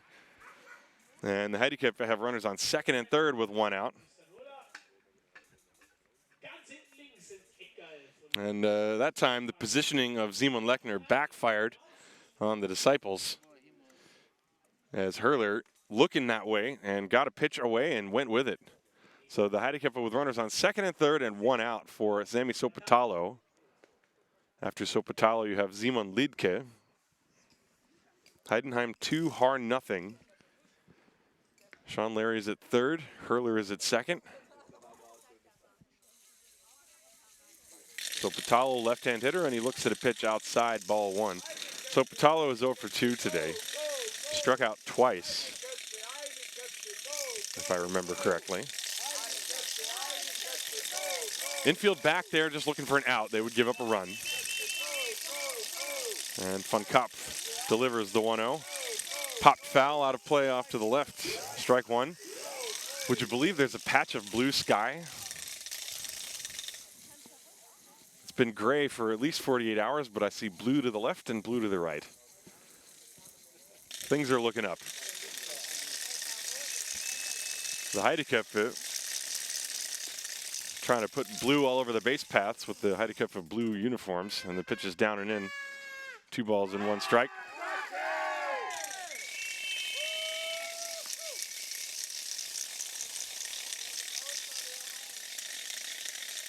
Larry at third, Hurler at second. 1 out, 2-1 on Sammy Sopotalo. And he pops one up again, foul off to the left. That ball lands. Looked like it almost landed in the grill. I guess it hit the light tower. It was gonna land in the grill, I think. 2-2 on Sammy Sopotalo. Van Kopf looking for a big strikeout. Stranding runners on second and third with less than 2 outs. Here's the pitch. And a fly ball lifted to left field. Cutting over towards the line is Lechner. He makes the catch. Larry coming to the plate. The throw is not in time. Sacrifice fly for Sammy Sopotalo. Makes it 3-0 Heidenheim. A good at bat. He got a breaking ball. It was up, and after striking out his first 2 times, he really wanted to make sure to make contact. And he lifted a fly ball to left field. Lechner didn't have to go back, but he had to run a long way to his right to make the catch. Larry, with pretty good speed, was tagging all the way. Hurler stayed put at second base. Nowhere for him to go. So now there are 2 down. Runner at second base, and Simon Liedke, the number 9 hitter, steps up to the plate. Liedke lined a base hit. His last time, he's 1 for 2. And they are going to appeal at third base to see if Sean Larry left too soon. And he did not, says home plate umpire Patrick Meister. In case you're wondering what that means, he's not allowed to leave until the ball touches the leather of the glove of Simon Lechner in left field. If Lechner were to juggle the ball, it would be okay for Larry to leave as soon as the ball hits his glove. There's the pitch. Breaking ball, strike on the outside corner, 0-1 on Simon Liedke. And again, that breaking ball from Titus van Kopf. He's throwing it a lot more, and he's throwing it for strikes. A good sign for a young pitcher to be able to do that. 3-0 Heidenheim, 2 outs, runner at second base. We are in the 6th. And the pitch, that's high. 1 ball and 1 strike. Van Kopf has thrown almost 100 pitches, so I think this will be his final inning. We'll see Luke Steinlein after this. That's my guess. 1-1. And it's a little bit low. 2 balls and a strike.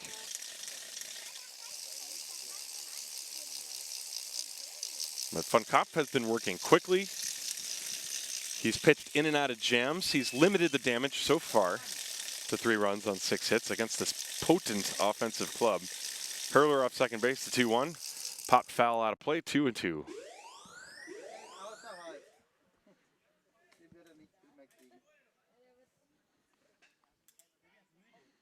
That was the 97th pitch from Titus van Kopf. 2 balls, 2 strikes, 2 outs, and pitch on the way.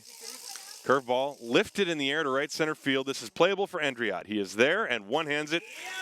And Titus van Kopf through 6 very solid innings. Walks off the mound. We'll see if he's going to come back out there, but I highly doubt it. He's getting some high fives. Greeted by Luke Steinlein in the dugout. We go to the bottom of the 6th inning. Heidenheim 3, Haar nothing. This is Haar Disciples Baseball. Präsentiert vom Gesundheitsunternehmen MSD.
We are back for the bottom of the 6th inning, and R.J. Hively's day is done, and it was a very good one. 5 hitless innings, 2 walks, 6 strikeouts, 64 pitches, but more important matters for the Heideköpfe, and they need to see what Julius Spann can do. And the pitch is outside to Jan Endriat. Ball 1. So Julius Spann is on in relief. He's pitched 37 innings, and he has an ERA of 4, a little more than 4. And Klaus Eckle trying to get everybody some work before the playoffs begin. The next pitch is a strike on the outside corner. 1-1. So yes, even though R.J. Hively had a no-hitter going, who cares?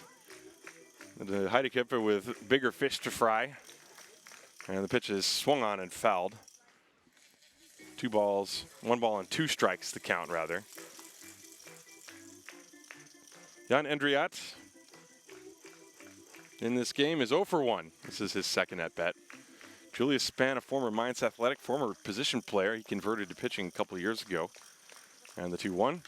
There's a line drive, and that is a base hit for Jan Endriat, who has swung a much better bat this year in the Bundesliga. He now has 4 hits and 12 at-bats. So for you math wizards out there, that's 333, right? 4 for 12. Mark Major confirms it is 333. In case you're wondering if I ever feel pressure while broadcasting games, when you're standing next to 2 Bundesliga umpires who are breathing down your neck, making sure you don't mess up any of the rules. Yeah. Simon Lechner now, top of the order, and he takes a strike, 0-1. Jan Endriat, good speed on first base. That was the first base hit, by the way, for the Disciples in the ballgame, so no more no-hitter. Sad. Oh, well. It was a solid single to left field. And Julius Spann's next one is a high fly ball hit in the air to right center field. Owens is drifting over to the gap. He's got it. He one-hands it, and Endriat retreats back to first base. So there's 1 down. Now we got Mark Major and Andreas Boxleitner representing Team Blue. Got you all in here. Nathan Thomas, representing the Disciples, steps up. Runner at first base. 3-0 Heidenheim. As the Disciples trying to... There's a quick throw to first, and Endriat was flat-footed, and then he fell flat down into the ground with his right hand on the base. That was a quick move by Spann. Jan on first base as Spann comes set. And the pitch to Thomas. Outside, ball 1. Nate Thomas 0 for 2 today. He had 3 hits in yesterday's game.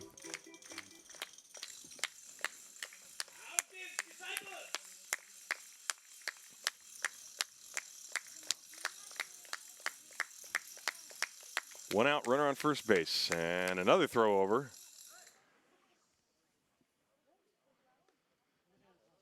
Well, Spann making sure to disengage the rubber with his back foot first, and he really turned and whipped it. 1-0. Here it comes. Outside, ball 2. Heidenheim with a 3-run lead, but my guess is that Spann is trying to use this opportunity as a, if you imagine this was a playoff game, trying to hold the runner close and maintain concentration on the hitter at the same time. Difficult thing to do. And he drops an off-speed pitch in there on the inside corner. It looked like he let up a little bit on that pitch, and it just floated back over the inner half. 2 balls and 1 strike. Thomas was way out in front. Even though he didn't swing, you could see it. Endriat on first base. The pitch. A ground ball slowly hit to the right side. Liedke fields, goes to second. There's 1. No relay to first. Thomas too quick. So 2 down. And now Nathan Thomas is the base runner as Endriat is forced at second base. Philip Schultz wisely holding on to that ball. And so now Nathan Thomas, who is the Haar Disciples' definite biggest threat to steal a base, he's on first base with 2 down, and I would not be surprised to see him take off. He, in fact, is 16 for 18 in the stolen base department this year. Richard Klein at the plate. Thomas with a big lead. The ball was in the dirt, and it's ball one downstairs. Nate Thomas was taking a sort of a walking secondary lead as that pitch came in. Now let's give you a look at Nate and Richard Klein. He's going. The pitch is low. Throw to second base is not close. Pitch, a good pitch to go on. So Thomas steals his 17th base of the year, and he's in scoring position. Pitch was low and outside, ball two to Richard Klein. Well, everybody knew that it was going to be the case. Also, Sammy Sopatalo behind the plate.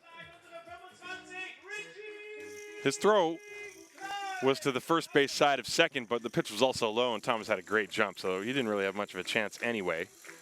So now a chance for an RBI for Richard Klein with 2 outs and a 2-0 count. And the pitch. Slow ground ball to the left side, fielded by Schultz, and he throws across. Throw is wide and goes to the backstop. That'll allow Thomas to score, and Richard Klein goes to second base. It is 3-1. That'll be an error on Philip Schultz. Let's see if I captured this on the replay. You see Thomas also electing to go to third. Schultz might have had a play on him. Normally you shouldn't run if the ball's hit ahead of you, you see. And then the throw is high, and actually looked like it wasn't that bad of a throw. The first baseman, Hurler, didn't really get high enough to get that ball. That could very well be an error on the first baseman. And we will see how that is scored. It is an error on the shortstop. So it is 3-1, and the hitter now, Luke Steinlein, takes the ball outside. So Julius Spann comes on, allows a single, a stolen base, but that error makes the run unearned. 1-0 on Luke Steinlein. And Spann's pitch low, 2-0. So the speed of Thomas, he stole second base and then was able to jog home as Schultz rushed the throw. It was a little high. Hurler at first base, very tall, but the ball just skipped off his glove. The 2-0 to Steinlein. Another slow roller. This one is fielded by Glaser, and he throws to first, and this one is in time. Scooped a little bit low, but Hurler able to field this one, and the inning is over. The Disciples get a run on 1 hit and an error. It's an unearned run. We go to the 7th inning here in Haar. Heidenheim 3, Haar 1. This is Haar Disciples Baseball, presented from Gesundheitsunternehmen MSD.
We go to the top of the 7th inning. A couple of changes for the Haar Disciples. Leonardo Tellez on the mound.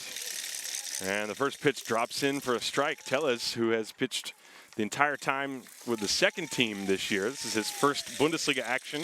His first Bundesliga action. At least here in Haar. And he's facing Philip Schultz. First pitch was a strike. The second one is low.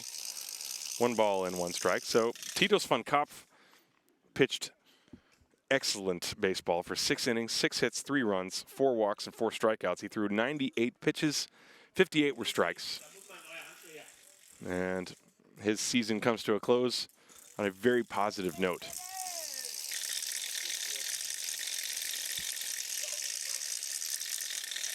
One and one on Philip Schultz. Here it comes. That one is high. 2 balls and a strike.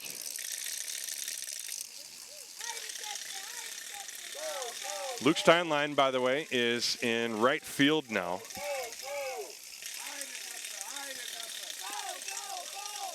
As Bernd Radovic is out of the game, the pitch was up high.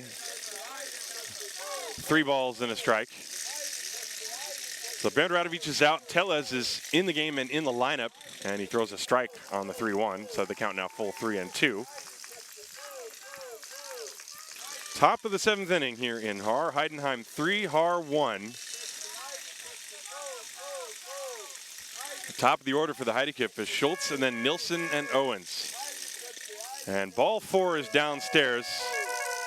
Tellez walks the first man he faces. That's Philip Schultz. And now Mitch Nilsson will step up to the plate. Nilsson today is up to his old tricks again. He tripled off the wall and flat out a couple of times. He got the rally started in the 3rd inning, driving a long fly ball to right field. And the pitch is outside. Schultz getting a huge secondary lead from first base. Dennis Wallace holding him on. Tellez trying to stay away from Mitch Nilsson on that first pitch. Here comes the 1-0. There is the runner. Pitch is a strike. Throw to second base. Not in time. Stolen base.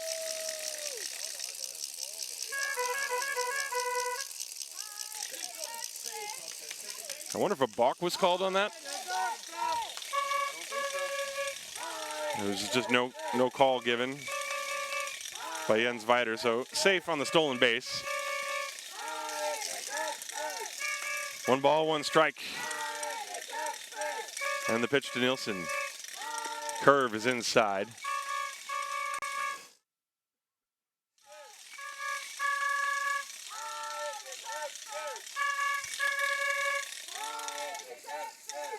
Three guesses who the fans here to my right are rooting for.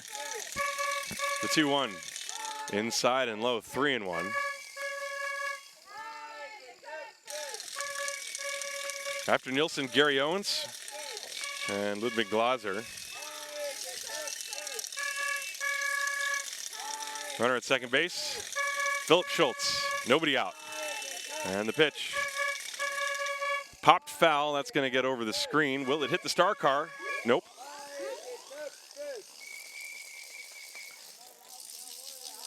The count full, 3-2 on Mitch Nilsson.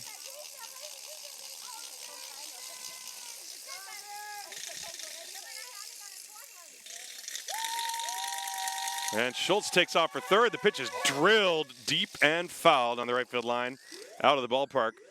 My goodness, that ball hit the fence in the second field, and directly behind the fence is a woman. And yeah. But it hit the fence, and not the woman waiting for her friend from the S-Bahn, thankfully. 3 balls, 2 strikes. Here it comes. Line drive left field, and this is sending Klein back. That ball goes all the way to the wall. Base hit. That's Radovic in left field, and that will score Philip Schultz, an opposite field double for Mitch Nilsson. So Radovic was in left field. Excuse me. Misspoke. It looked like Richie out there, but I knew as I said that can't be right. Richard's still playing second base. RBI double for Mitch Nilsson as he took a 3-2 pitch the other way. This is actually the previous pitch.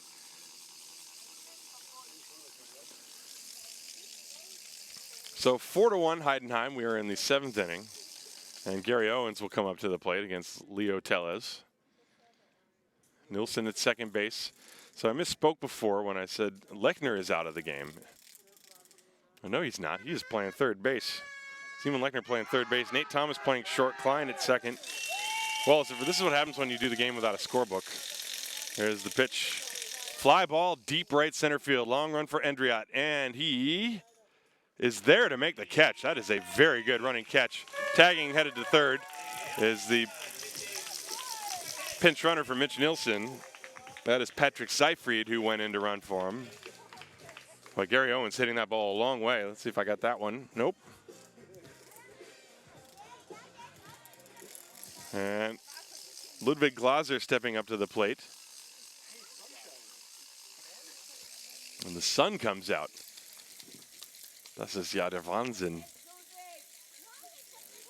So Patrick Seyfried, the runner at third base, as we're starting to get some changes here in the last third of the ball game. And Leo Tellez delivers the pitch to Ludwig Glaser. That is a looping curveball that floats up high, ball one.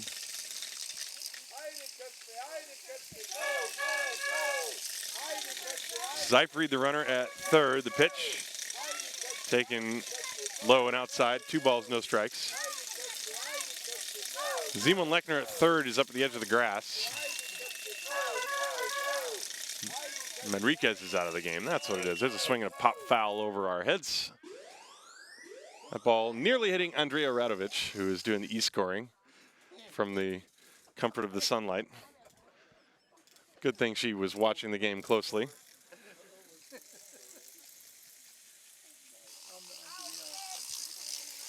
Here it comes. Strike on the outside corner, 2-2 on Ludwig Glaser.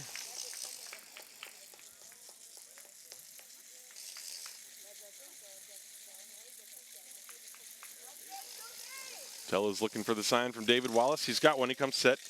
Runner on third. This one is low. There's 1 out in the inning. Patrick Seyfried, who pinch ran for Mitch Nilsson after his second base hit in 4 trips. Also 2 RBIs for Mitch, a double and a triple. And the 3-2. Strike 3 on the outside corner. Glaser not thrilled. That was a backdoor breaking ball. Well, it was a breaking ball that was fading away, and Glaser thought that it was too far away. But he says nothing and retreats to the dugout. There are 2 outs now. And Sean Larry will step up to the plate. Larry has walked twice and singled. He's also scored a run.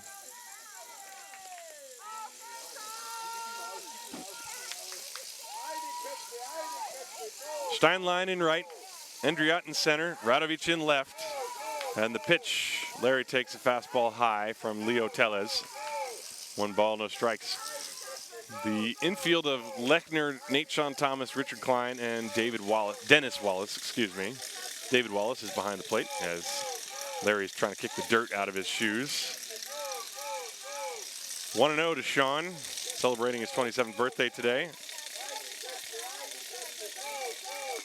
And he takes it high, 2 balls and no strikes.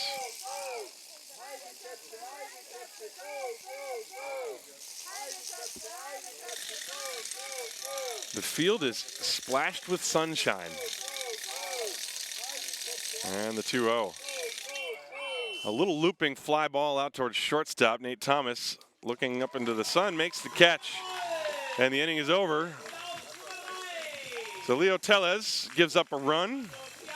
And we will go to the bottom of the 7th inning. It's time to stretch here in Haar. The Heideköpfe leading by a score of 4-1. This is Haar Disciples Baseball, präsentiert vom Gesundheitsunternehmen MSD.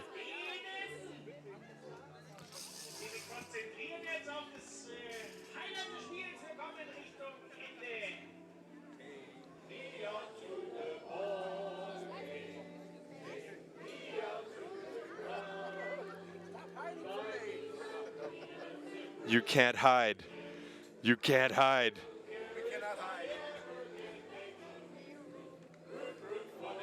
Oh, see the Haar fans on the left, the Heidenheim fans on the right. We can get really weird when I zoom in on the monitor.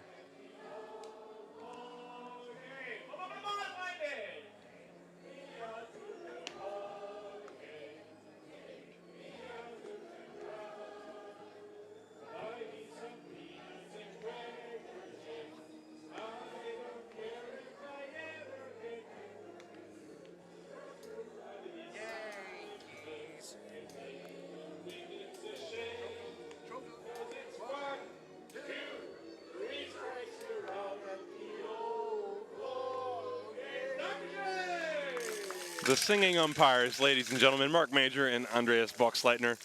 Normally, we don't get such a close-up view of you gentlemen, but today we do. And we go to the bottom of the 7th inning.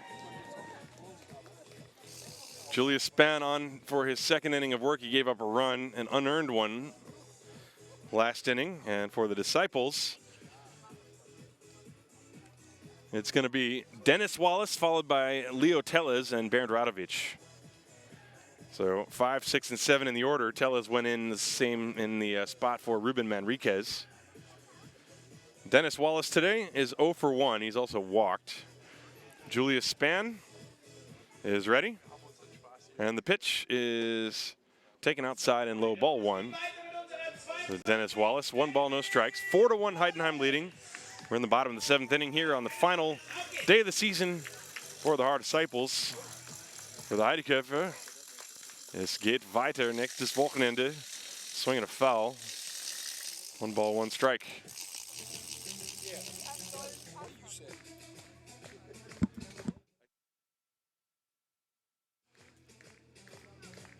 One ball, 1 strike to Dennis Wallace.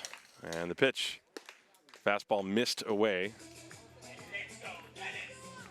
Defensively, Patrick Seyfried has gone in to play left field for the Heideköpfe. Gary Owens still in center. Sean Larry is still in right. Infield is the same. The pitch, ripped foul into the Disciples dugout. Kick save by Richard Klein, who fires it back. Actually, that was Will Thorpe, who fired a strike back to Julius Spann on the mound. That was a quick turnaround on that foul ball. No chance for a kid to get candy on that one. 2-2. Breaking ball hits slowly on the ground to short. Fielded by Schultz. He throws across. Got his man. Nice play by Phillip, throwing on the run to get the lumbering Dennis Wallace. So there's 1 away. That's going to bring up Leo Tellez.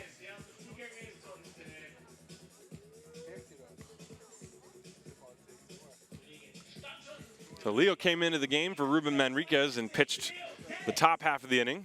So he will get an at-bat here in the bottom half against Julius Spann, who works exclusively from the stretch and the first base side, and Tellez fouls it away over the light tower off to the right. Strike 1 on Leo. Leo looks like he's using Richard Klein's bat. Well, actually, I don't know whose bat it is, but I see Richie use it all the time, the yellow and black one. The 0-1.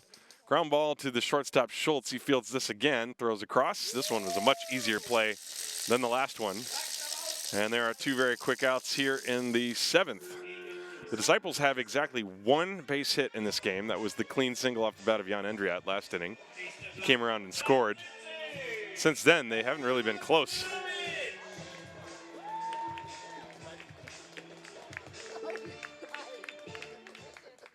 Bernd Radovic steps up to the plate. In case you're wondering why I turned the camera around, folks, it has something to do with these gentlemen here.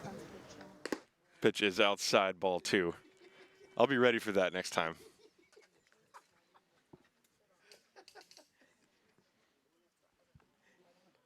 2-0 from Spann to Radovic. And he catches the outside corner with that delivery. 2-1. Bernd today is 0 for 2.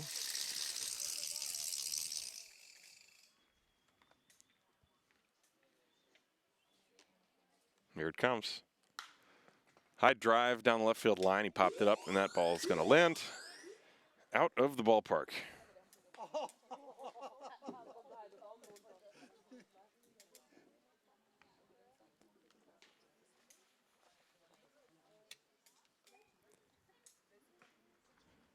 2 balls and 2 strikes on Bernd Radovic. Hit in the air to right center field. This is playable for Larry. He makes an easy one-handed catch. And it's a 1-2-3 inning for Julius Spann. We go to the 8th inning. This is Hard Disciples Baseball, presented from Gesundheitsunternehmen MSD, 4-1 Heideköpfe.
Welcome back to the top of the 8th inning. Tim Collins with you here. Hard Disciples Baseball Television, presented von MSD, and also thanks to our sponsors Star Car, Kreissparkasse München, and the Gemeinde Haar. First batter against Leo Tellez here in the 8th is Johannes Krumm, and he takes ball 1 down low. Tellez gave up a run last inning on a hit and a walk. It was an earned run. Krumm is 0 for 2, and he takes ball 2 outside.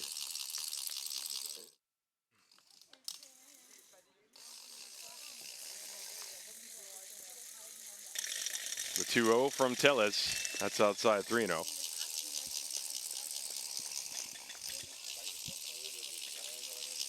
Heidenheim scored 2 runs in the 3rd inning and then single runs in the 6th and 7th. Haar with a run of their own in the bottom of the 6th. 3-0 pitch is low and outside, ball 4 is the leadoff walk for Johannes Krumm as he tosses the bat away and saunters over to first base, much to the delight of the Heidenheim fans who have made the roughly hour and 40-minute trek from Heidenheim here to Haar. That's going to bring up Tristan Hurler.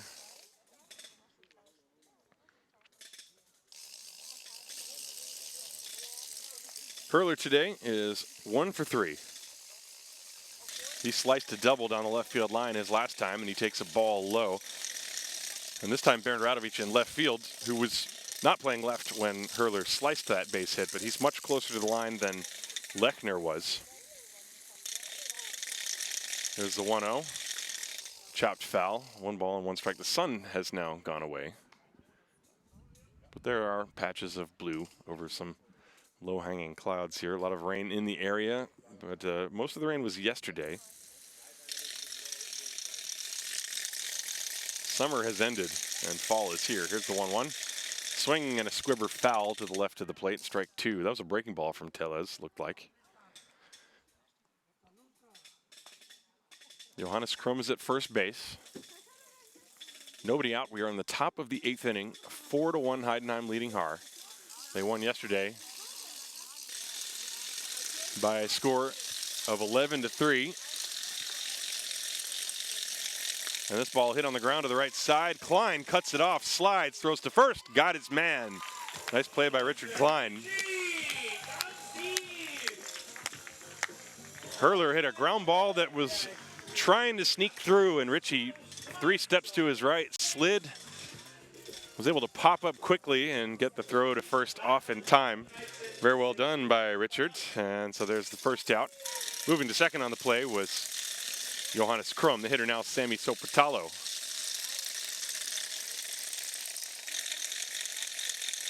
And the pitch to him. That ball is ripped, and that one is a base hit into right field. Krum is going to be held at third base, the throw coming in. And so base hit puts runners on first and third for the Heideköpfe. And that will bring up the number 9 hitter, Simon Liedtke. But Liedtke has been a pesky hitter throughout the year for the Heideköpfe. He's 1 for 3 today. Very short, compact swing. There's 1 out, runners on first and third. So Patalo at first, Krum at third. The pitch, fastball is high and outside. 1 ball, no strikes. 4 runs on 7 hits, on 8 hits rather. 1 error for the Heideköpfe. 1 run on 1 hit. No errors for the Disciples. The pitch popped foul, out of play. 1 ball and 1 strike now the count.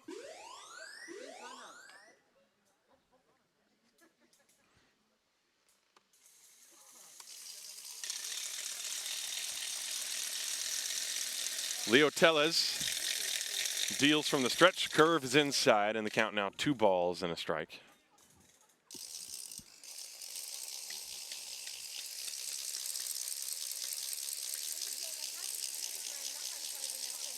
Here it comes. This one in the dirt, and that was scooped by Wallace, but he picked that like a second baseman would. That saved a run right there. If that one gets through and goes to the backstop, Krum could walk home. So Patalo is at first, Krum is at third. The count 3 balls and a strike. There's 1 out in the inning. Scoreboard says 2 outs, but there's only 1. And the pitch. A ground ball to the right side, could be 2. The shovel by Klein to Thomas. The throw to first is in time, a double play, and the inning is over. Heidenheim does not score. Leo Tellez gets the pitcher's best friend. A ground ball, 4-6-3 double play, and we will go to the bottom of the 8th inning here in Haar. It is Heidenheim 4, Haar 1. This is Haar Disciples Baseball präsentiert vom Gesundheitsunternehmen MSD.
Welcome back to the ballpark in Egelfing here on the final day of the 2018 Haar Disciples Bundesliga season. The Disciples, with a record of 22 wins and 17 losses, they are looking up at a 4-1 deficit here against Julius Spann and the Heidenheim Heideköpfe. Spann now on for his 3rd inning of work, and he's going to face David Wallace. And Span's first pitch is swung on and tapped up the third baseline. That is a foul ball. Strike one to Wallace. Ball game was started by R.J. Hively. He pitched 5 hitless innings, walked 2 and struck out 6. Span, 2 innings, has allowed 1 run on 1 hit. That run was unearned. He's not walked or struck out anyone. He's thrown now 27 pitches. It will be David Wallace, Jan Endriat, and then the top of the order, Simon Lechner, as the next pitch is a curve way outside that skips all the way to the backstop. 1 ball, 1 strike.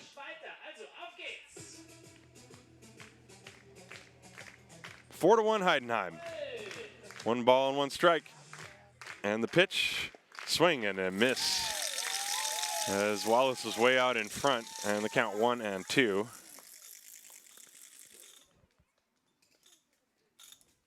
Wallace adjusting his batting gloves, takes a practice swing off to the left. Heidenheim with 2 runs in the 3rd and single runs in the 6th and 7th. The 1-2 pitch, that is a curve, that's way high. 2 balls and 2 strikes.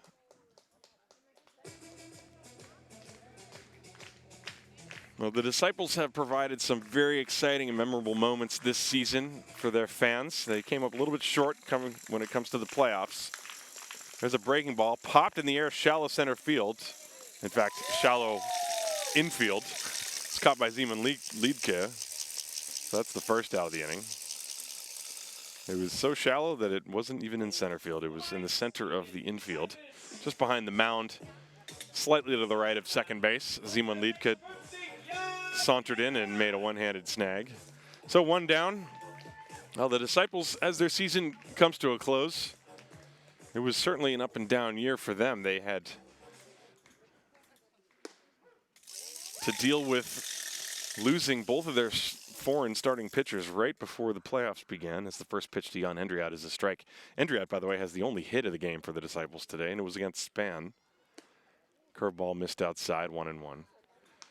Now, the Disciples made it interesting. They were close. They were a couple of outs away from remaining into the contention up until today. Breaking ball, that's strike 2. But 2 ninth-inning comebacks last weekend by the Mainz Athletics knocked the Disciples out of contention for second place. And then the Mainz Athletics basically suffered the same fate this past weekend against Regensburg. There's a curve. That one fouled directly back at me. If there was no net, I would have tried to catch it. Probably not have caught it, however. 1 ball, 2 strikes from Julius Span to Jan Endriat. And Span from the stretch, the pitch. Hit on the ground to the shortstop, Schultz. He fields. Throws to first, and it's in time. 2 down.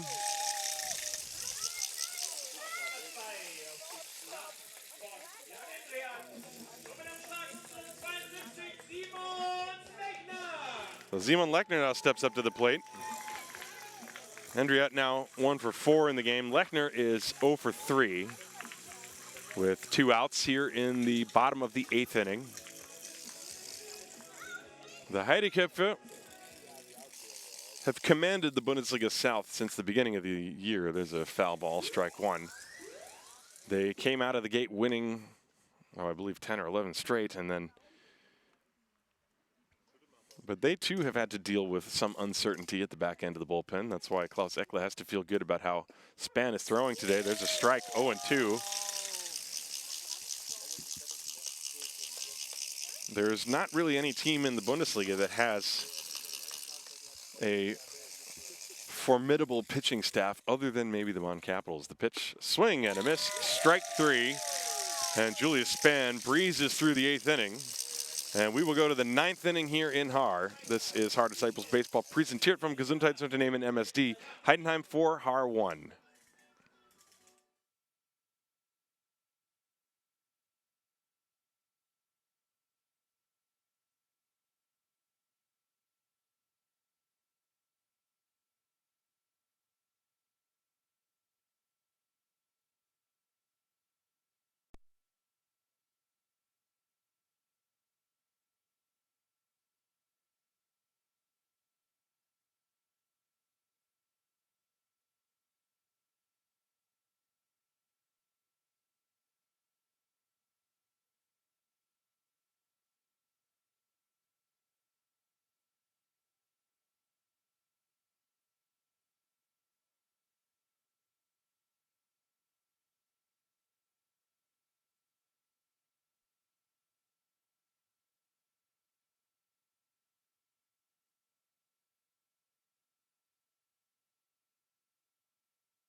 We go to the top of the ninth inning, and Jan Endriat is going to take over the pitching duties for the Disciples. Leo Tellez goes to third. Simon Lechner moves from third base to right field. So a little bit of musical chairs going on, and the top of the order, Philip Schultz against Endriat. First pitch, fastball high.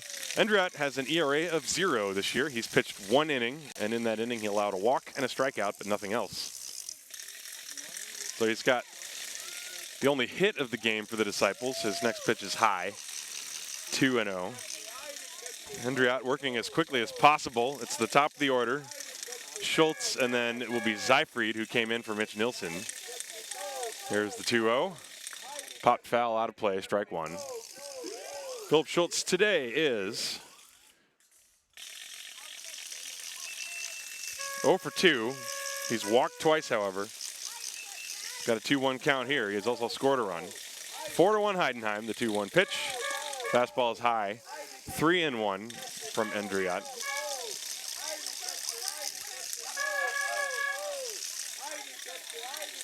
The Heideköpfe will take their show back to Heidenheim next weekend for the semifinals. 3-1, strike. Good fastball from Endriat, 3-2. They will be taking on the Zolingen Alligators in a rematch of the 2014 finale, and then again, I believe they played in 2016 in the semifinals, or in the quarterfinals, the 3-2. That's high and outside, ball 4. Philip Schultz has walked 3 times today. So he's on first base to lead things off. And that'll bring up Patrick Seyfried. Seyfried pinch ran from Mitch Nilsson. As Nilsson had a good day, he doubled and tripled, and now Seyfried will get an at-bat.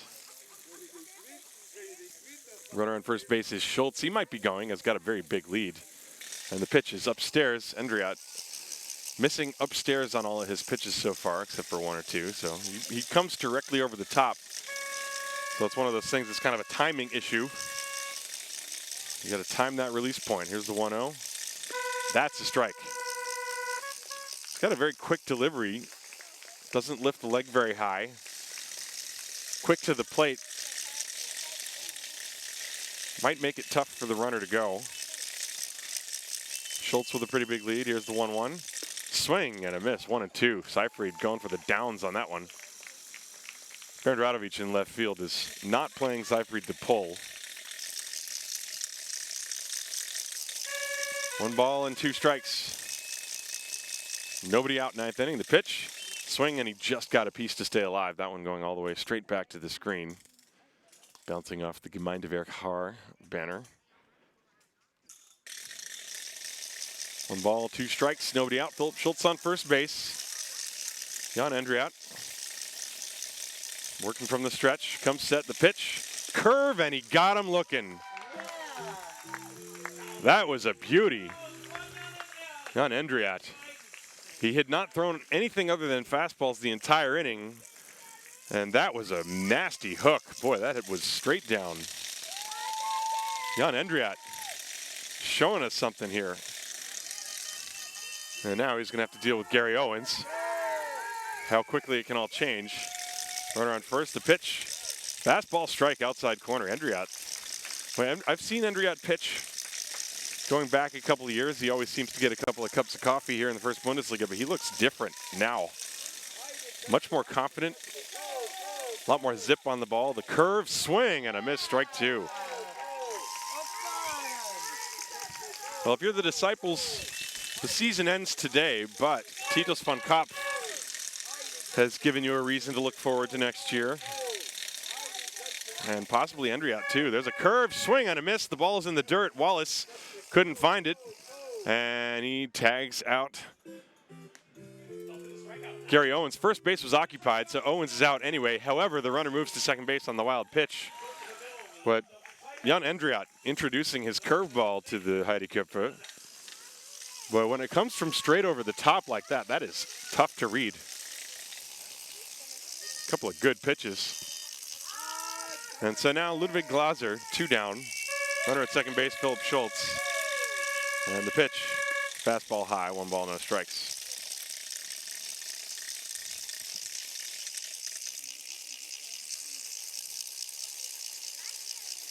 Infield back, outfield straight away, respecting the power of Ludwig Glaser. 1-0. Fastball missed low, 2-0. Well, if I remember correctly, it seems to me that Andriat has simplified his pitching motion a little bit from the last time I saw him, which granted was at least a year and a half ago. This one is high, and now he's behind Glaser 3-0. That last pitch looked like he was trying to go a little too fast, and he rushed himself. And now he's kicking dirt out of his spikes. 3 balls, no strikes, 2 outs. Philip Schultz on second base. 4-1 Heidenheim, top of the 9th. On the season closer for the Disciples, the pitch is a strike on the outside corner. And for the first time in a while, the Rattles stop. Glaser is 1 for 3 today.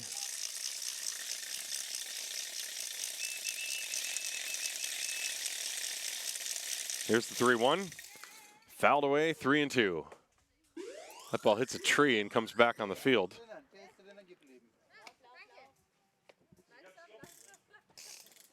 Full count now, 2 down. Philip Schultz on second base. 2 strikeouts in the inning for Jan Andriat. And he comes set. Here it comes.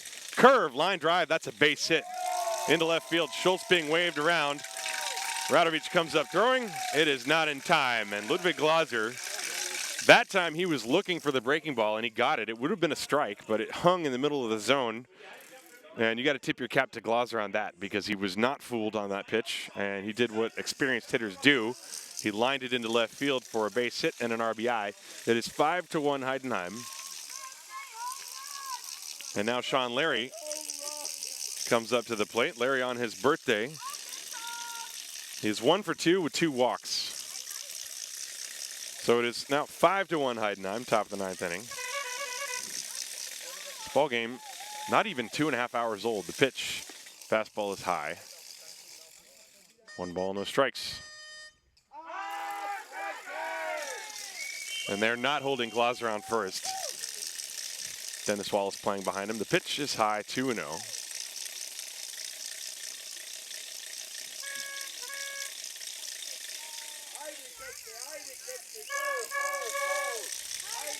2-0 from Andriat to Sean Larry. Here it comes. And he curved him. It was low. Andriat also nearly balked on that. He almost didn't come to a complete stop. But umpires not saying anything.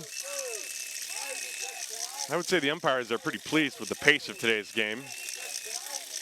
Andriat, if anything, he's speeding it up. 3-0. Here it comes.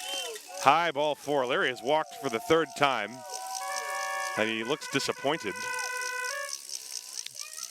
as he disgustedly tossed the bat away. And Chris Howard now going to come out, have a quick chat with Jan Andriat. So Andriat has shown some good things this inning, getting a couple of whiffs on his breaking ball, but then he hung that curve to Ludwig Glaser. And Philip Howard is going to come out and bring, it looks like something to clean the mud out of Andriat's spikes. So Andriat perhaps having trouble getting his footing on the mound. We are in the 9th inning. There are 2 outs. Top half, Heidenheim 5. They have 5 runs on 9 hits and 1 error against the Haar Disciples. 1 run on 1 hit. And now the meeting is over with on the mound as Chris Howard returns to his spot behind home plate. Runner at second base is Ludwig Glaser. At first base, we've got Sean Larry, and the hitter is Johannes Krum, 0 for 2. He has also walked. And the pitch from Andriat. Line drive down the left field line. That's a fair ball into the corner. Around third is Glaser. He's going to score. And Larry will be held at third base as Radovic gets the ball back in. It is an RBI double off the bat of Johannes Krum. And Heidenheim leads by a score of 6-1.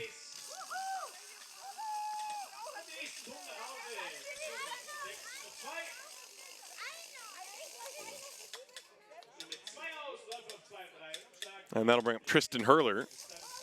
6 runs on 10 hits now for the Heideköpfe. The Disciples' run is an unearned one. Pitch is a fastball high. Andriot just wants to get that third out. Send this thing to the bottom of the ninth.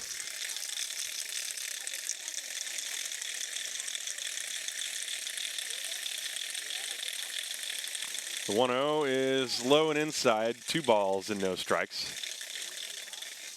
Now, the one thing Andriot does do is work extremely quickly.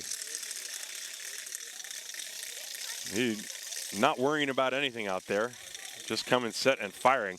That's a line drive on one hop to Richard Klein, who backhands it and throws to first in time to end the inning. But the Heideköpfe get a couple more runs, and they now lead 6-1 as we go to the bottom of the ninth inning. Jan Andriot showed a couple of good curveballs. He struck out a couple of good hitters, Seyfried and Gary Owens. We will go to the bottom of the ninth inning. This is Haar Disciples Baseball präsentiert vom Gesundheitsunternehmen MSD. Heidenheim 6, Haar 1.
To the bottom of the ninth inning here in Haar, and it will be Nate Sean Thomas, Richard Klein, and Lucas Steinlein against Julius Spann. Spann trying to close out the ball game, and he's pitched 3 innings, allowed only 1 hit and an unearned run. He's not walked anyone, and he's struck only 1 out, but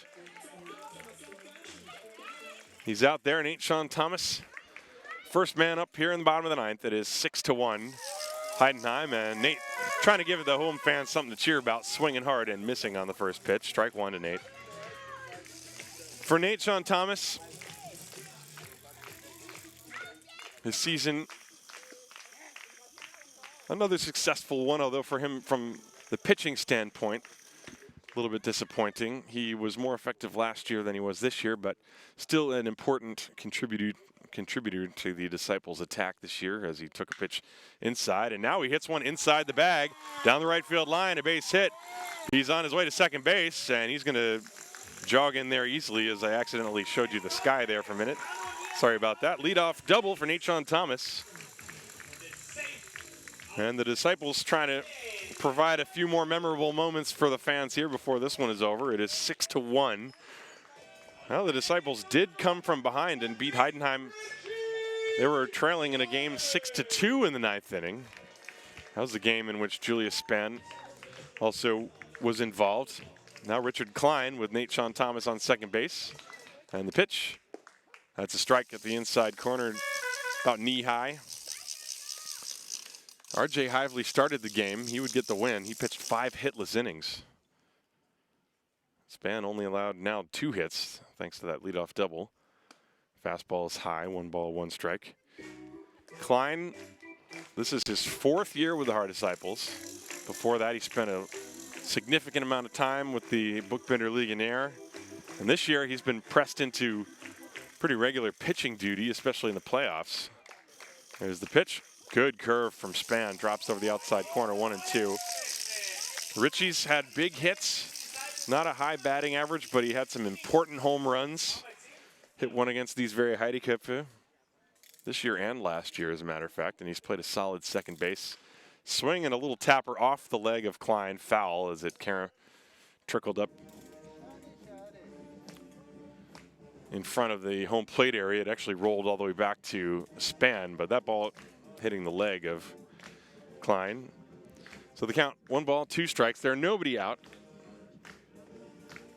There is no one out. Nate Thomas on second base. He scored the Disciples' only run. Infield back, of course. On deck, Luke Steinlein. Julius Span comes set. And the 1-2. That one is upstairs over the head of Klein, and the count 2-2. Span dropping way down sidearm on that delivery. Kind of flicked it up there.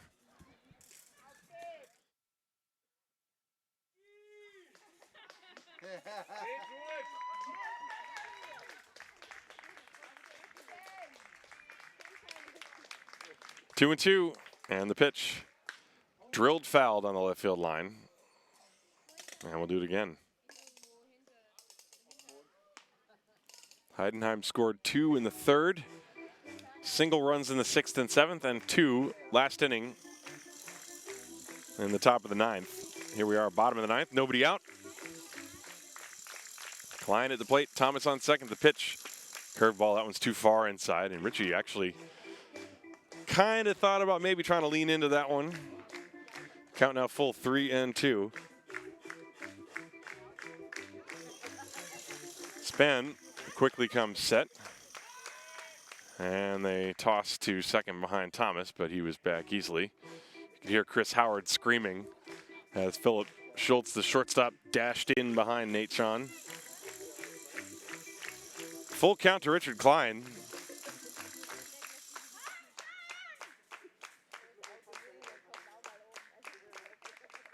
And he breaks his bat, hits a 1-2 hopper to Glaser, who throws to first in time, and Thomas moves to third on the play.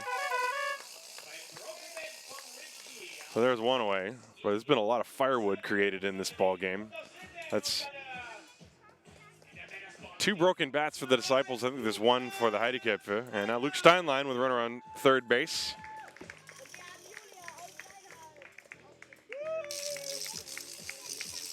One out, 9th inning, 6-1 Heidenheim. Span is going to work from the stretch exclusively. First base side of the rubber. And the pitch inside, and it hit Steinlein in the back right behind his left shoulder. So he's at first base, and Klaus Ekle out of the dugout. And we'll see what that means.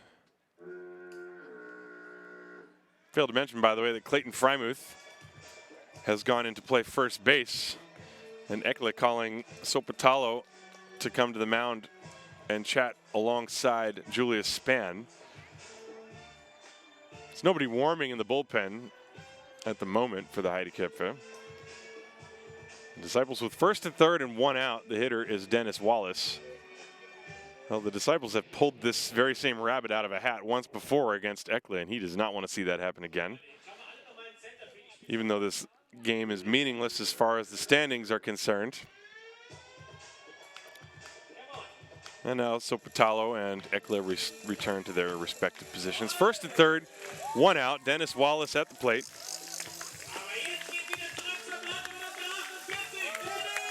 Wallace is 0 for 2 today. He has walked. And he takes a pitch outside, ball 1. Now Span, this is his 4th inning of work. He's thrown over 50 pitches now. Only 1 strikeout. 1 ball, no strikes to Dennis Wallace. Here it comes. Low, 2 balls and no strikes. Nate Sean Thomas is on third. He doubled to start the inning. Went to third on a ground out from Richard Klein. And Steinlein was hit by a pitch. He's on first base. 1 out. The pitch, tapped foul, strike 1. Leo Tellez is on deck.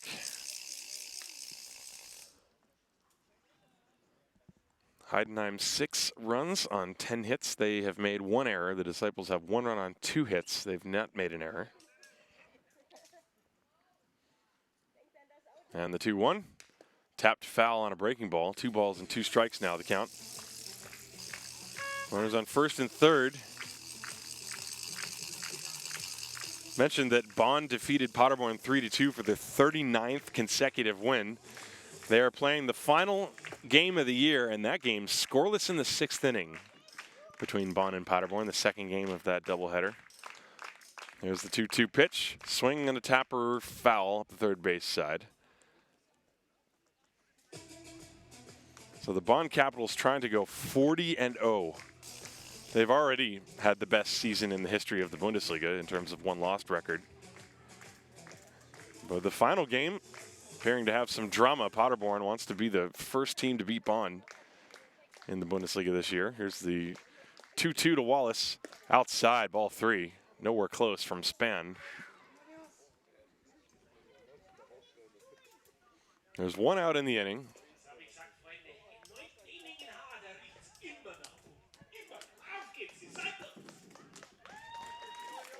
Steinlein at first. 3 balls and 2 strikes. Here's the pitch. Curveball fouled away. Tough at bat from Wallace, as he's fouled off 3 or 4 pitches this at bat. Nate Thomas is on third. 1 out, bottom of the 9th. 6-1 Heidenheim.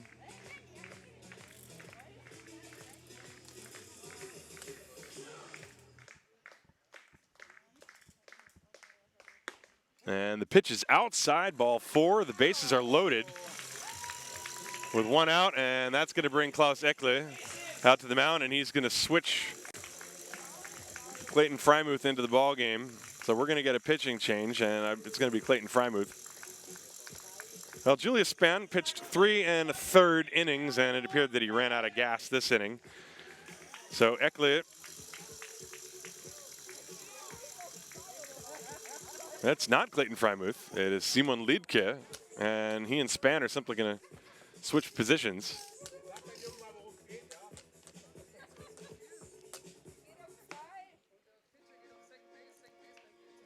So Simon Liedke coming on to pitch for the Heideköpfe. So Julius Span went 3 1/3, 2 hits, 1 run so far. He walked 1 and struck out 1. And Simon Liedke, who can throw strikes, he's going to come on and try to get the final 2 outs here. Eckle trying not to use Clayton Freimuth. Trying to get as much work as he can from some of the other guys that have a little bit less experience. So he goes to Liedke first. You might see, if this inning were to continue for any length, you might also see Patrick Seyfried. This game doesn't mean anything in terms of the standings, but it's a good opportunity for Eckle to try to get everybody a little bit of a tune-up before the playoffs begin next weekend. Heidenheim at 31-8. They are trying to win their 32nd game of the year. The Disciples 22-17. That was after they finished the regular season 20-8. So the Disciples went 2-10 in the playoff round, and they still nearly made it. Well, that's if they lose today, rather. They are 2-9. And so Leo Tellez with the bases loaded, the pitch, swing and a miss. Strike 1 on Leo. Leo grounded out his first time. I told you, Liedke throws strikes. Tellez was not waiting around for one. Here's the 0-1. There's a high drive left field, deep down the line, and it is caught. A nice running catch in left field by Tristan Hurler. It will be a sacrifice fly as Nate Thomas scores. Tellez put a charge into that ball. And a long distance covered by Tristan Hurler in left field. Boy, in Heidenheim, that ball might be gone. And here, look at Tristan Hurler go back and make a very nice catch up against the fence. He ran along the warning track for a good distance. Steinlein moved to third, so now there are 2 outs in the 9th inning.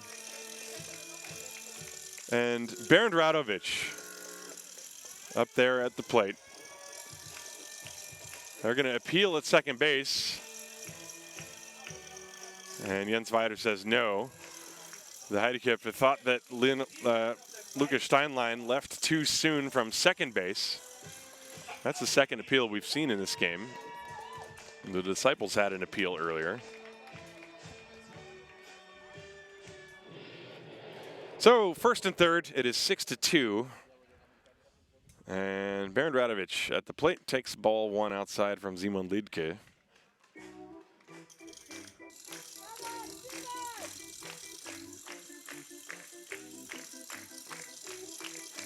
The 1-0. Inside. 2-0.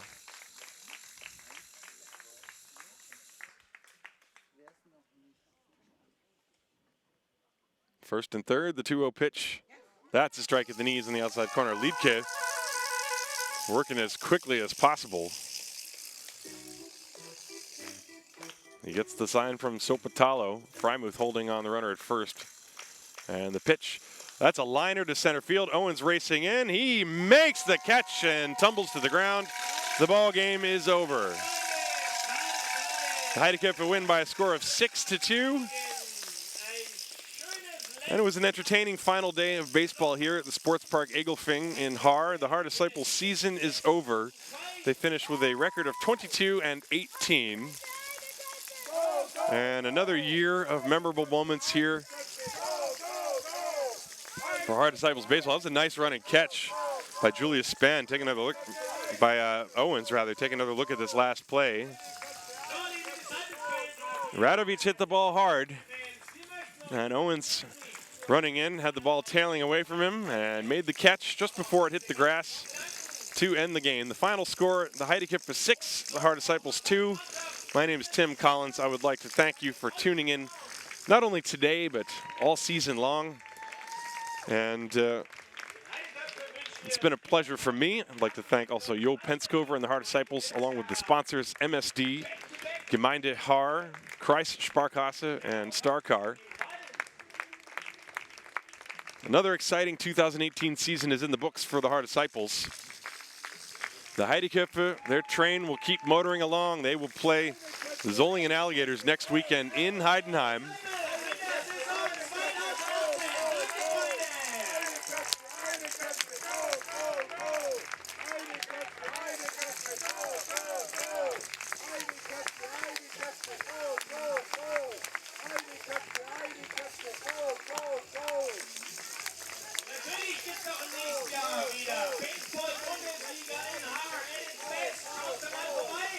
So, folks, that's it for me.